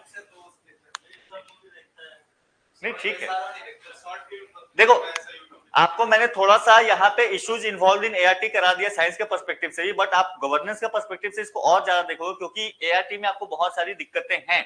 जैसे इसके एग्जांपल्स अगर आप देखोगे तो एक तो चीज है लैक ऑफ रेगुलेशन। ये एक ऐसा एरिया है जहां पे बहुत सारी इलीगल एक्टिविटीज होती है, बहुत सारी अनरेगुलेटेड एक्टिविटीज आपको चलती है। एग्जांपल के तौर पे आप देख लो कि अप्रोक्स 50% जो आपको आईवीएफ क्लिनिक्स है इन इंडिया, IVF cycles ही लिख लो, ठीक है, IVF cycles in India are carried out by unorganized clinic, unrecognized, unorganized। ठीक है, वो जो है झोला छाप लोग भी करते हैं कि भाई उनको पता नहीं होता कि इसमें क्या क्या चीजें चल रही है, वो कर रहे हैं, अगर कुछ गड़बड़ी हो गई they won't be able to handle it, वो नहीं कर पाएंगे इसको हैंडल। ठीक है, इसके अलावा lack of experience obviously leading to unethical practices. और इसमें चीजें आप ऐड होती हैं, जैसे कई बार क्या होता है कि एक्सप्लॉयटेशन तो ऑब्वियसली विमेन वगैरह का हो रहा है, वो इशू है। इसके अलावा कई बार क्या होता है कि अगर बच्चा डिफॉर्म हो जाता है, who will carry that? Obviously हो सकता है ना प्रोसेस, बच्चे सरोगेसी के थ्रू आईवीएफ का यूज करके भी आपने बच्चा पैदा किया, वो डिफॉर्म हो जाए, उसकी रिस्पॉन्सिबिलिटी कौन लेगा? जो आपको फादर मदर जिन्होंने सरोगेट को हायर किया था वो रखेंगे? तुम्हें क्या लगता है वो रखेंगे? नहीं रखेंगे। और जो विमेन थी जिन्होंने उस चाइल्ड को कैरी किया, will she be able to carry the child? नहीं कर पाएंगी ना भाई, कहां से वो तो पैसे के लिए उनके पास इतना ही नहीं था कि वो सरोगेसी कर रही है, उतने भी पैसे नहीं थे। How she will handle that deform child? तो कौन उसको हैंडल करेगा, कौन लेगा इसकी जिम्मेवारी? एक समस्या ये। दूसरा, कई बार क्या होता है ऑब्वियसली मदर फादर चाइल्ड के साथ इमोशनली अटैच होते हैं। ठीक है, मदर चाइल्ड इमोशनली अटैच होते हैं। कई बार क्या होता है कि यहाँ पे जो सरोगेट मदर होती हैं वो कहते हैं कि भाई अब तो मैं बच्चे को पार्ट नहीं करूंगी, मेरा बच्चा है, ठीक है, ये इश्यू होने लगता है, इमोशनल अटैचमेंट होगा। तो दोनों साइड से इश्यू है, और भी बहुत सारे इश्यू हैं, बट ये मेजर इश्यू आपको देखने को मिलते हैं। बच्चे की लेजिटिमेसी, बच्चे का, अब ये एथिक्स में एक केस स्टडी में इस पर डिस्कस करूंगा डेफिनेटली अलग से। बच्चे में ये आता है कि भाई बच्चे को भी तो जानने का हक है कि हु एम आई, मैं कौन हूं भाई। इंसान का यही तो सवाल है, इंसान जो है शुरू से यही तो उसका सवाल है कि मैं हूं कौन, हु एम आई, ठीक है। तो उसका एक लेयर का आंसर कौन देगा। अच्छा, यहां पे ये भी ध्यान रखना कि लैक ऑफ एआरटी पेनिट्रेशन, अभी जो है ये टेक्नोलॉजी महंगी है, अभी तो महंगी है, तो जो आपको इनफर्टाइल पॉपुलेशन है जो कि रियली आपको एबल नहीं है बच्चे कंसीव करने में, उन तक सब तक ये पहुंच भी नहीं पा रही है। ओनली 1% आज के डेट में आपको आइडिया है, ओनली 1%। सो आप समझो कि इस फील्ड में कितना चांस है एक्सपेंशन होने का। तो स्टार्टअप करना हो, अच्छा फील्ड है, ठीक है, क्योंकि अभी पेनिट्रेशन ज्यादा नहीं हुआ है। एक तो लोगों को आइडिया नहीं है, बहुत से लोगों को नो आइडिया, दूसरा ट्रस्ट नहीं है, तीसरा पैसे नहीं है, ठीक है। तो ये 3-4 चीजें आपको देखने को मिलेगा, जिसको सॉल्व करो आप बन गए एंटरप्रेन्योर। इसी समस्या को, तो एंटरप्रेन्योरशिप मींस क्या, एक समस्या है उसको सॉल्व कीजिए, बन गए आप एंटरप्रेन्योर, ठीक है। आप यही करोगे। इसके अलावा जो है कई सारे सेफ्टी इश्यूज को भी लेकर के है। सेफ्टी इश्यूज कैसे आएगा वो मैं बताता हूं, क्योंकि इसमें और भी चीजें अब चेंज होने लगी हैं। आप जो है जाइगोट के साथ खेलते हो, उसमें उसके डीएनए में जब चेंजेस करते हो, यहां से भी काम चल रहा है ना, क्लोनिंग वगैरह में क्या हो रहा है, आप डीएनए को छेड़छाड़ कर रहे हैं, ये प्रोसेस और आगे जाता है, ठीक है। कि शाहरुख खान जैसे बाल चाहिए, जॉन अब्राहम जैसी बॉडी, तो क्या करोगे, जॉन अब्राहम के जो बॉडी वाला जो सेल है जो उसके आपको मेटाबॉलिज्म को रेगुलेट करेगा, आपने उस डीएनए को अटैच किया, ठीक है। शाहरुख खान वाले जो चामने से उसकी उस पार्ट को उसमें डाला, ठीक है। तो डिफरेंट पार्ट्स को आप क्या करो, यूज करके आप पूरा का एक अलग से ही डीएनए जीनोम बना रहे हो, और उसको आप फिर इसमें इन्फ्यूज करके बच्चे में क्लोनिंग करके बना रहे हो बेबीज को। तो उसकी समस्या है ना आपको, क्योंकि अभी सारी चीजें पता नहीं है कि भाई इसका लॉन्ग टर्म रेवोल्यूशनरी प्रोसेस में क्या दिक्कत हो सकता है। कुछ चीजें नेचुरली बनी है, आप उसमें जब छेड़छाड़ करते हो तो उसका क्या कॉन्सिक्वेंसेस हो सकता है, यू डोंट नो, ठीक है। तो वी डोंट नो कि आने वाले टाइम में ये कहां लेकर के जाएगा आपको, फ्यूचर जनरेशन कैसा होगा, वी डोंट नो, ठीक है। इसके अलावा रिलीजियस ग्राउंड्स पे भी इश्यू वगैरह रेज करी जाती है, ठीक है, कि भाई यहाँ पे we will come on to pro nuclear transfer technology. इसमें आपको जो है एक बच्चे को मारना पड़ता है दूसरे को जिंदा करने के लिए, ठीक है, will come on to. Ethical issues है, एथिकल इश्यूज में डिजाइनर बेबीज जो मैंने बात करी, ठीक है, कि शाहरुख खान वाला चाम और जॉन अब्राहम की बॉडी, और साथ में नहीं बाबा, अभी बहुत ज्यादा नहीं होता है डिजाइनर बेबीज का कॉन्सेप्ट, अभी उतना नहीं है, नहीं है लीगली तो नहीं है। चाइना ने भी एक दो टेस्ट किए हैं अभी, एक दो अरे इधर देख लो बाबा, मुझसे पढ़ लो, ठीक है, मैं पढ़ा दूंगा, अच्छे से सुन लो। एक दो टेक्नोलॉजी जो है चाइना ने अभी टेस्ट करा है, बट लीगल लेवल पे, ठीक है, दुनिया की नजर में अभी ऐसा कुछ नहीं। हाँ, ये लोग कह रहे हैं कि वी आर रेडी। एक दो इन्होंने चाइना में बनाया भी था, बट वो सर्वाइव नहीं करा उसको, ठीक है। तो बहुत सारे इश्यूज हैं, अभी इतना सिंपल नहीं है ये जितना मैंने आपको बता दिया। बहुत ये तो सिंपली हमने ऊपर से सतह खरोच के देख लिया ना, इतना सिंपल है, बट हाँ चांसेस हैं कि बनाए जा सकते। अब इसके लोग पक्ष में भी है विपक्ष में भी है कि इसको बढ़ावा देना चाहिए। लोग बोलते हैं कि भाई मान लो ऐसा हो तो बीमारियां ही खत्म हो जाएंगी, नहीं डिफॉर्म बच्चों वाला केस खत्म हो जाएगा। लेकिन फिर बात आ रही है अगर ऐसा ही करोगे तो फिर ह्यूमन आप रह कहां गए, आप तो क्लोन्स बन गए ना, अब तो रोबोट्स हो गए सब एक ही जैसे, तो फिर फर्क कहां पे। तो बहुत सारी आइडियाज है इसको लेकर के। जेंडर सिलेक्शन, सेक्स डिटर्मिनेशन वाले इश्यूज हो सकते हैं, सबसे कम लेवल पे ये इशू तो हो ही सकता है कि बेटा ही चाहिए मुझे, ये तो होता है ना। चलो, so basic idea way forward थोड़ा सा देख लेना कि क्या करने का है। अब क्या करोगे वे फॉरवर्ड में, तुम क्या लिखोगे कि भाई आप इसको जो है रेगुलेटेड एनवायरनमेंट में कराइए, डॉक्टर्स को रेगुलेट कीजिए, क्लिनिक्स को रेगुलेट कीजिए, ठीक है। एक सोसाइटी में अच्छे से डिस्कशन होनी चाहिए, क्या चीजें अलाउ हो क्या चीजें नहीं अलाउ हो। आपको वे फॉरवर्ड में आप यही चीजें लिखो, ठीक है। फैटल डिजीज वगैरह को बताइए। इसमें एक टेक्नोलॉजी जो आजकल काफी फेमस है, that is the mitochondrial replacement therapy, MRT. है क्या? देखो, मैंने एक बात कही थी कि जो जेनेटिक मटेरियल है ह्यूमंस में, वो कहां कहां है? आपके सेल के किन ऑर्गेनल्स में है?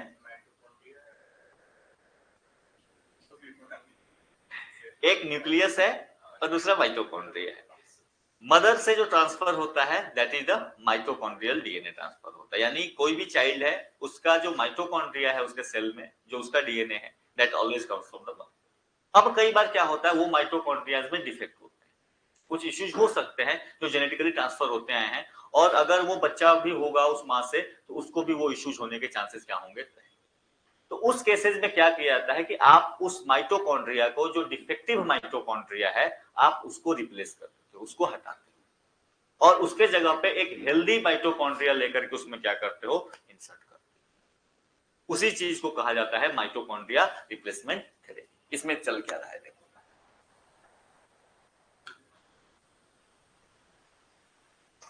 देखो जस्ट मिनट। इसमें दो तरीके हैं। सिंपल सी बात क्या होगी कि यहां पे मान लो एक जाइगोट है, ठीक है, यानी स्पर्म एंड एग के फ्यूजन के बाद जो बना दैट इज जाइगोट। अब इसमें क्या होगा, इस जाइगोट में, इसमें जो डीएनए है, ये आपका न्यूक्लियस है।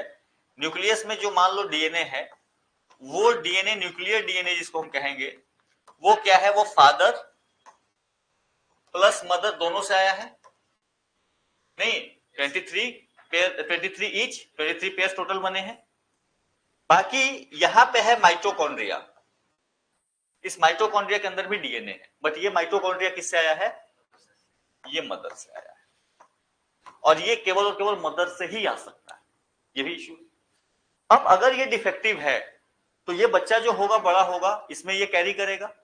बच्ची हुई तो उसमें भी रहेगा, उसके थ्रू फिर उसके बच्चे में भी जाएगा, इट विल कैरी ऑन। अब क्या होता है, यहाँ पे आप क्या करते हो, इस एमआरटी के अंदर में आप इस माइटोकॉन्ड्रिया को, आप एक डोनर तलाशते हो। कोई और वीमेन होगी हु विल बी रेडी कि भाई मैं अपना माइटोकॉन्ड्रिया दान करूंगी, ठीक है। नाउ इस वीमेन से, ये डोनर फीमेल है, इस डोनर फीमेल से आपने क्या करा, इनका माइटोकॉन्ड्रिया लिया और इनके माइटोकॉन्ड्रिया को इसमें आपने पुट कर दिया, इसको रिमूव कर दिया, इसको हटा दिया। यानी कोई डोनर मदर, पहले केस में नॉर्मल आईवीएफ वाले केस में क्या था कि पूरा का पूरा एग जो था वो कोई डोनेट कर रहा था।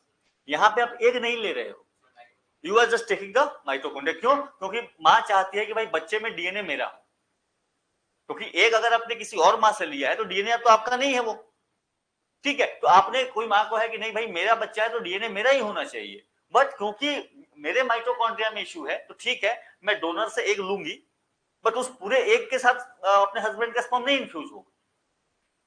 इन्फ्यूजन हो जाने दो, जो माइटोकॉन्ड्रिया है वो माइटोकॉन्ड्रिया केवल मुझे रिप्लेस कर देते। इसी प्रोसेस को कहते हैं माइटोकॉन्ड्रिया रिप्लेसमेंट थ्योरी। आपने माइटोकॉन्ड्रिया को रिप्लेस कर दिया, अब ये फीटस वापस से जब पैदा होगा, इस बच्चे में जो डीएनए है, जो आपको न्यूक्लियर डीएनए हो तो फादर एंड मदर का है, बट जो माइटोकॉन्ड्रियल डीएनए होगा ये थर्ड पर्सन का, ठीक है, वो डोनर मदर का हो। यही प्रोसेस जो है that is known as the mitochondrial replacement therapy, ठीक है। क्योंकि बहुत सारी जो बीमारियां हैं माइटोकॉन्ड्रिया से रिलेटेड, उसको वो ट्रांसफर हो रहा था, उसको रोकने के लिए आप क्या कर रहे होते, आप इस प्रोसेस का यूज कर रहे थे। तो यही कहानी है कि मदर के जो फॉल्टी माइटोकॉन्ड्रिया हैं उसको आपने रिप्लेस कर दिया, ठीक है। यही पूरी की पूरी कहानी, बच्चे में न्यूक्लियर डीएनए मां से, पापा से, और माइटोकॉन्ड्रियल डीएनए जो है वो ये से होगा। अभी रिसेंटली जो है इसको यूज किया गया है यूनाइटेड स्टेट्स में to treat some cardiac compromise issues. कुछ बच्चे थे, उनके जेनेटिकली माइटोकॉन्ड्रियल डीएनए जो है उसमें कुछ इशू था, तो उसके लिए उन्होंने इसको क्या करा कि भाई जो अलाउ करा इस टेक्नोलॉजी को। अभी बहुत ज्यादा यूज में नहीं है, बट डेफिनेटली आपको आने वाले टाइम में इसका यूज दिखना शुरू हो जाएगा, ठीक है। अब इसको करने के दो तरीके हैं। होना तो इसमें माइटोकॉन्ड्रिया को ही रिमूव होना है, बट इसको करने के दो तरीके हैं। एक तरीका है जिसको कहा जाता है pro nuclear transfer, and second is known as the spindle transfer, ठीक है। तो पहली चीज, यहां से क्वेश्चन कि भाई pro nuclear transfer a term recently seen in news या in contemporary times is related to dash option 4 ABCD। ठीक है, अब वो MRT देगा कि बच्चे पैदा करने के टेक्निक से देगा, क्या देगा, दैट्स ऑल। बट ये टर्म्स ऐसे ही आपके इंपॉर्टेंट हो जाते हैं, इनके बीच का डिफरेंस देख लेते हैं। तो pro nuclear transfer and spindle transfer, these are two types जिसके थ्रू ये माइटोकॉन्ड्रियल रिप्लेसमेंट थेरेपी करी जाती है। ठीक है, दोनों में बहुत डिफरेंस नहीं है, बहुत ही माइनर डिफरेंस है, that we will try to understand. ये है क्या, देखो जो प्रो न्यूक्लियर ट्रांसफर है, यहां पे क्या होता है कि पहले जो है मां का जो एबनॉर्मल माइटोकॉन्ड्रिया के साथ जो एग है, एबनॉर्मल माइटोकॉन्ड्रिया के साथ जो एग है, एंड जो father and donated egg with normal mitochondria रुको,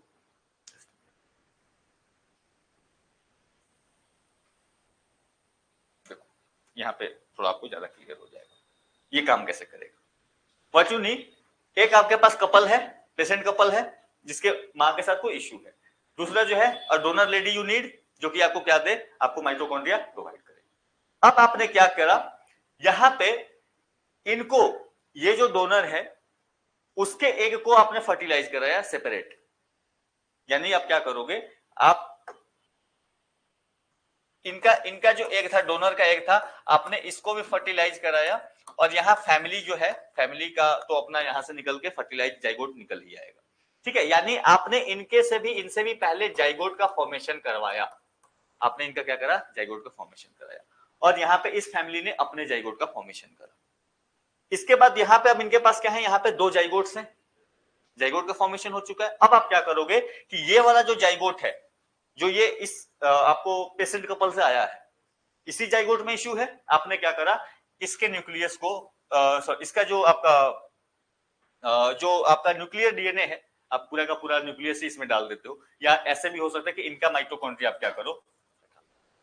जनरली यहाँ पे क्या किया जाता है कि यहाँ पे इनका जो न्यूक्लियस है ना, क्योंकि पूरा का पूरा जेनेटिक मटेरियल किसमें है, न्यूक्लियस में है, तो आपने अगर न्यूक्लियस ही ट्रांसफर कर दिया तो यानी कि आपने पूरा कोड तो वही ट्रांसफर किया। तो आप यहां से क्या करते हो, इनका न्यूक्लियस निकालते हो, यहाँ पे इनका जो ये जो मदर थी, डोनर मदर थी, इनका भी न्यूक्लियस था, यहाँ पे इस न्यूक्लियस को आपने हटा दिया, बाकी पूरा का पूरा जो जाइगोट है वही है, बस न्यूक्लियस अलग हुआ है। अब आपने इनका जो न्यूक्लियस था वो न्यूक्लियस इनके जाइगोट में डाल दिया, तो देखो यहाँ पे ब्लैक ब्लैक था, यहाँ पे रेड रेड, ऐसे करके देखो, इनका आपने क्या कर दिया, न्यूक्लियस बाहर कर दिया, जो आपका डोनर मदर थी, क्योंकि इनका आपको माइटोकॉन्ड्रिया चाहिए ना, माइटोकॉन्ड्रिया निकालना ज्यादा मुश्किल है, और छोटा ऑर्गेनेल है, ऐसे ही समझ, और छोटा ऑर्गेनेल, तो आपने क्या करा, इनका न्यूक्लियस को हटा दिया, बाकी स्ट्रक्चर सेम रहा, इनका जो बॉडी था, इनका जो जाइगोट था, इसमें से न्यूक्लियस निकाला और इसमें ट्रांसफर कर दिया, ये बच्चा हो गया, फिटस डेवलप होगा, जाइगोट हो गया, इसको वापस से आप लेके चले आओ मां में।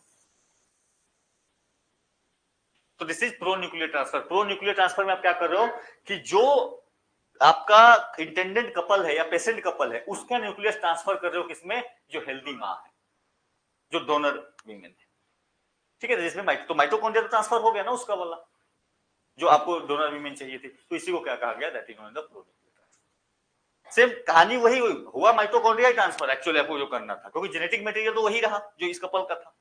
ठीक है, दूसरे साइड में जो आपका स्पिंडल ट्रांसफर टेक्निक है, उसमें क्या होता है, सिंपल सी, यहां पे सिंपल सा आप क्या करते हो, मदर्स एग, ठीक है, यहां पे आप फ्यूजन के पहले, वहां पे क्या हो रहा था, फ्यूजन के बाद आपने जाइगोट का फॉर्मेशन कराया, और जाइगोट का फॉर्मेशन कराने के बाद न्यूक्लियस को ट्रांसफर कराया। यहां पे आप क्या कर रहे हो, मदर एग या इनका अनहेल्दी माइटोकॉन्ड्रिया है, तो आपने क्या करा, इसमें से न्यूक्लियस को रिमूव कर दिया। इसके बाद ये डोनर का एग है, तो आपने उसमें क्या करा, इनके से न्यूक्लियस को निकाल दिया, क्योंकि इनके न्यूक्लियस की जरूरत नहीं है। फ्यूजन आपने सेम करा दिया, यानी इस वीमेन का जो मदर है, मदर का न्यूक्लियस आपने किसमें ट्रांसफर कर दिया, जो डोनर वीमेन थी, इसमें भी वही काम करा। बट यहां पे डिफरेंस क्या है पहले वाले से, कि पहले वाले में जो प्रो न्यूक्लियर ट्रांसफर था, ये कहां पे हो रहा था, after fusion of sperm and egg, यानी जाइगोट फॉर्मेशन के बाद, यानी जाइगोट फॉर्मेशन के बाद जो स्टेप काम कर रहा था, उसको हम लोग कहते हैं प्रो न्यूक्लियर ट्रांसफर। यहां पे भी सेम प्रोसेस चल रहा है, बट ये देखो अभी स्पर्म के साथ इसका फ्यूजन नहीं हुई है, आप एक सेल पे ये प्रोसेस को ऑपरेट कर रहे हैं, तो फिर इसको क्या कहेंगे, that is known the spindle transfer. Process same है, तरीका एक ही है, बट ये किस स्टेज में जाके आप करना चाह रहे हो, दैट इज। ठीक है, तो ये दो टेक्नोलॉजीज याद रखेंगे आप, माइटोकॉन्ड्रियल रिप्लेसमेंट टेक्नोलॉजी। अब यहीं से एक कॉन्सेप्ट आ गया है क्या, जिसको हम लोग कहते हैं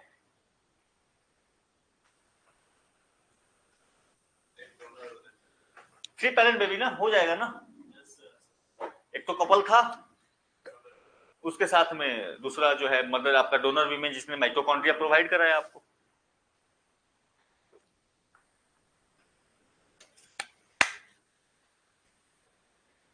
क्लियर है, थ्री पेरेंट बेबी। चलो, सो यहां पे क्या होगा, न्यूक्लियर डीएनए माँ बाप से और माइटोकॉन्ड्रियल डीएनए जो है आपको डोनर से आएगा। और हमने पहले भी बात करी है कि माइटोकॉन्ड्रियल डीएनए काफी छोटा पोर्शन होता है, 37 जीन्स होते हैं बस उसमें, बहुत ज्यादा जीन्स होते नहीं उसमें। ठीक है, तो माइटोकॉन्ड्रिया में 37 जीन्स होते हैं, तो उतना ही ट्रांसफर हुआ है, बाकी तो पूरा का पूरा कैरेक्टर जो है उन्हीं का है। तो इसी को क्या कहा गया है, थ्री पेरेंट बेबी। तो ध्यान रखना, थ्री पेरेंट बेबी में बच्चा हुआ है एक्चुअली टू पेरेंट्स से, child is still conceived from the two child, केवल और केवल माइटोकॉन्ड्रिया जो 37 जीन्स हैं that has come from a donor. 37 genes, ठीक। तो इसको भी एआरटी के अंदर में रखा जाता है, असिस्टेड रिप्रोडक्टिव टेक्नोलॉजी है, तो वही चीज। ठीक है, अच्छा, इसके so the donor mitochondria contribute just 37 genes, simply याद रखना, जबकि ह्यूमन बॉडी में मोर देन 20,000 जीन्स जो हैं ये आपको रहते हैं। नहीं, जो जैसे एक ही बाइट आपने जो बच्चा है, हमने पहले ही बात करी थी ना, जो सेल होता है, तो सेल में हमने एक बात करी थी क्या, कि सेल कई टाइप के होते हैं। एक सेल होता है जिसको कहते हैं प्लूरिपोटेंट सेल, ये सेल हर सेल में डिवाइड हो सकता है। और प्लूरिपोटेंट सेल एक ही होता है पूरे बॉडी में, जिसको कहते हैं एम्ब्रियो। यानी एम्ब्रियो के अंदर में जाइगोट जो है उसके अंदर क्षमता है बॉडी के हर सेल को बनाने की। तो आप जब भी बच्चा एक सेल के फॉर्म में, आपने तभी वो ट्रांसफर कर दिया माइटोकॉन्ड्रिया। अब जब रिप्लेस होगा, कॉपी बनाएगा वो, तो सेम माइटोकॉन्ड्रिया का बनाएगा, तो वही माइटोकॉन्ड्रिया थ्रू आउट उसके बॉडी रहेगी। तो इसीलिए ये सब जो काम हो रहा है ना, ये हो रहा है कब, ये हो रहा है आपको जब बच्चा भी एक ही सेल में है या थोड़ा बड़ा हुआ है, दो चार सेल हुए हैं, दैट्स इट। ठीक है, इस लेवल पे जाके ये कहानी हो रही है। तो पूरी की पूरी आईवीएफ की प्रोसेस या सब कुछ जो है यही है। आपने वहां पे जो बदलाव कर दिए वो दैट विल बी ट्रांसफर्ड, वो चलेगा। उसके बॉडी जब उसकी बनेगी, आपने जो माइटोकॉन्ड्रिया उसमें इंक्लूड किया है वही माइटोकॉन्ड्रिया बनेगा। कॉपी जब अपनी सेल अपनी कॉपी बनाएगा तो ऐसा ही बनाएगा जो माइटोकॉन्ड्रिया आपने उसमें डाला है। ये बाद में आप नहीं कर सकते, बाद में कैसे करोगे इसको, आप बॉडी के एक सेल को कैसे हटाओगे, कैसे चेंज करोगे, नॉट पॉसिबल। तो एक बार अगर बीमारी हो चुकी है तो फिर आप उसको ट्रीट कर सकते हो, बस उसको मैनेज कर पाओगे, ट्रीट नहीं कर पाओगे इस तरीके से। ट्रीटमेंट हो गई कब, बच्चा होने से पहले ही, नॉट बच्चा होने से पहले, इन द सेंस की जब आपका जाइगोट का फॉर्मेशन हुआ उस लेवल तक आप कर पाओगे, उसके बाद नहीं कर पाओगे। ठीक है, सो यहां पे आप ध्यान रखना कि ये जो 37 जीन्स है इट इज नेग्लिजिबल। आप 20,000 जीन्स की बात कर रहे हो जो उसके पेरेंट्स से मिले हैं, 37 जीन्स डोनर वीमेन से में, तो उसका कोई बहुत ज्यादा ये नहीं होगा। And no other characteristic in terms of intelligence, eye colour, hair colour, height etcetera are changed, कुछ नहीं कोई जनरली, क्योंकि उसमें जो जीन्स है वो स्पेसिफिक रेगुलेशन के लिए है, उनका आपके अपीयरेंस से या ये से मतलब नहीं है उसका। ठीक है, यहाँ पे थोड़ा वो प्रोसेस बॉडी के इंटरनल प्रोसेस से रिलेटेड, जो जीन्स है माइटोकॉन्ड्रिया में वो बॉडी के इंटरनल प्रोसेस से रिलेटेड जीन्स, पता नहीं चलेगा। ठीक है, यूके। सो आपसे सवाल क्या हो जाएगा कि भाई कौन सा कंट्री है पहला जिसने थ्री पेरेंट बेबी को अलाउ किया है, so that is United kingdom. अच्छा, यहां पे कोई इश्यू दिख रहा है क्या आपको, एथिकल इश्यू जहां पे लोग हंगामा मचा सकते हैं?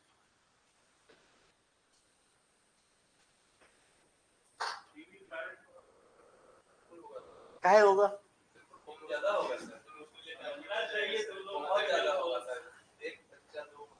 तो क्या हो गया?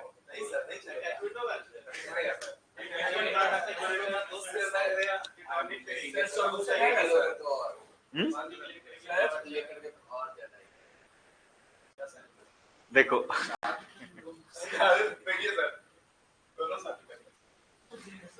सुनो, मैं ये बता रहा था तुम्हें, तुम लोगों ने एक जगह पे फोकस नहीं किया जहां पे सबसे ज्यादा हंगामा है, जहां पे सबसे ज्यादा हंगामा है ना वो पॉइंट आपने मिस किया है। रुको, नहीं नहीं नहीं, यहाँ पे सवाल है हत्या का। ये जो करा रहा है वो हत्या करा रहे हैं।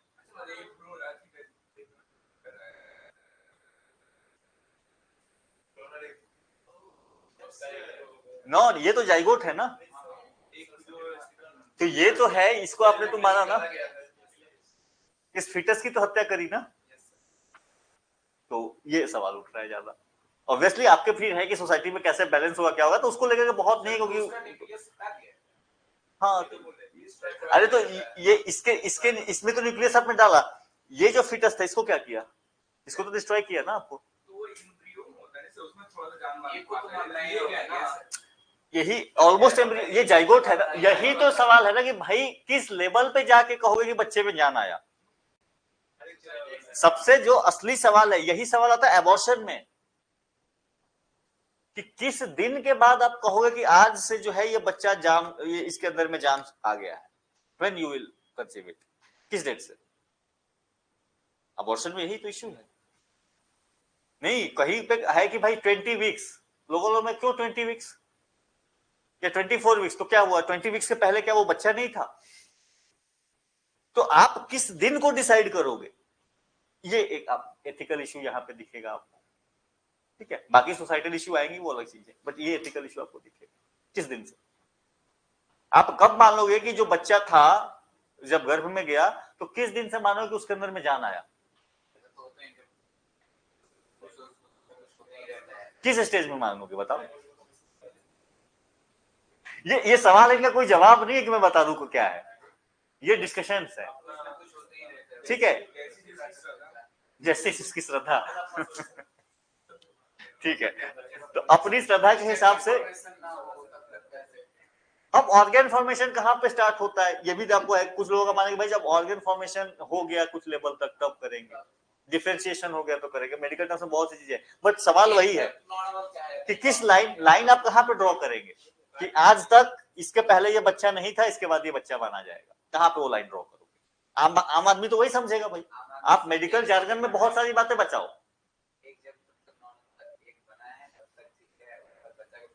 जैसे ही जाइगोट का फॉर्मेशन हुआ तो बच्चा हो गया, कुछ लोगों का यही मानना है, कुछ लोगों का मानना है कि नहीं ऐसा नहीं है भाई। तो सोसाइटी में यही तो डिबेट है, सोसाइटी में यही तो डिबेट है। सम्राट का कहना है कि principle of less destruction apply करेंगे, ऑब्वियसली करेंगे, वो तो आप लेके जाओगे ही, और आपके पास आखिरी ऑप्शन नहीं बचता है, बट उसके पहले ये डिबेट तो करना पड़ेगा ना, एक दूसरे का माथा तो फोड़ ही लेते हैं पहले। ठीक है, हाँ जी, यही अबॉर्शन को लेकर के यूएसए ने बैन करना स्टार्ट किया ना, कुछ स्टेट्स ने अबॉर्शन के खिलाफ उन्होंने लॉ निकाले। यूएसए इतनी एडवांस कंट्री, इतनी मॉडर्न कंट्री अपने आप को मानने वाली, कि भाई हम समय से आगे चलते हैं, उन्होंने भी बैन किया है ना, काफी स्टेट्स ने अबॉर्शन को लेकर के एंटी अबॉर्शन लॉज आए हैं। वहां पे जो आपको आर्गुमेंट था वो क्या था, आर्गुमेंट यही था कि भाई जान, किसी की हत्या करने का अधिकार किसी को नहीं है। हाँ जी,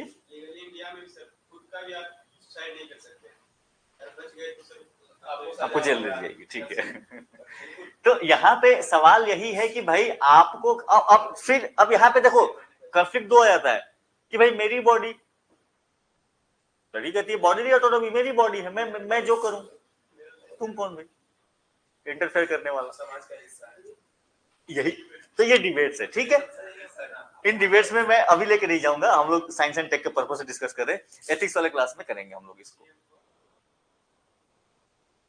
सो ये होगा एप्लीकेशंस के टर्म में आपको क्या दिखेगी, अगर आपको एप्लीकेशन चाहिए तो एक जो है, एक चीज ध्यान रखेंगे कि यहाँ पे जो एक तो जो बीमारियां हैं उसको आप ठीक कर सकते हो ऑब्वियसली, और आने वाले टाइम में ये इसको बहुत से लोग जो सपोर्ट कर रहे हैं, दैट इज,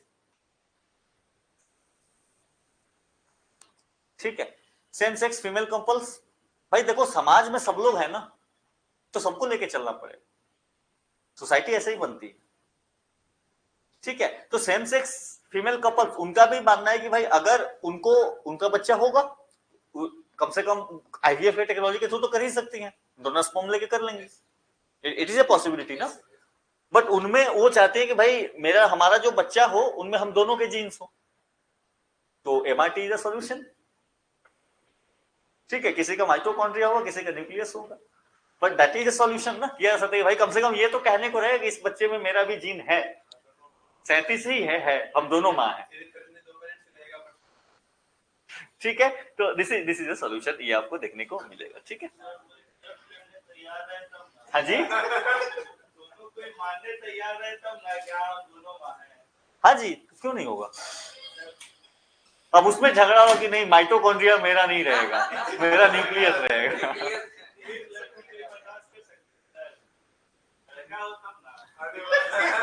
चलो चलो चलो, इसके बाद लास्ट जो है आपका topic that is the GM crops.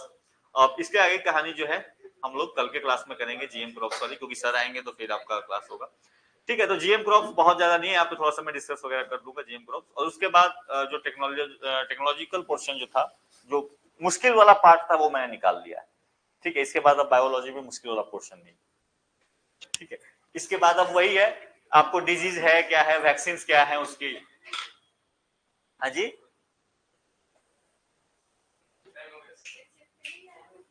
अच्छा, और एक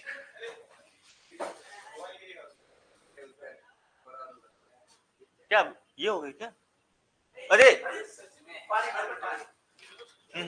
पानी एक बार साथ में बैठा गया फिर वो हाँ, नहीं ऐसे मत छोड़ा करो भाई।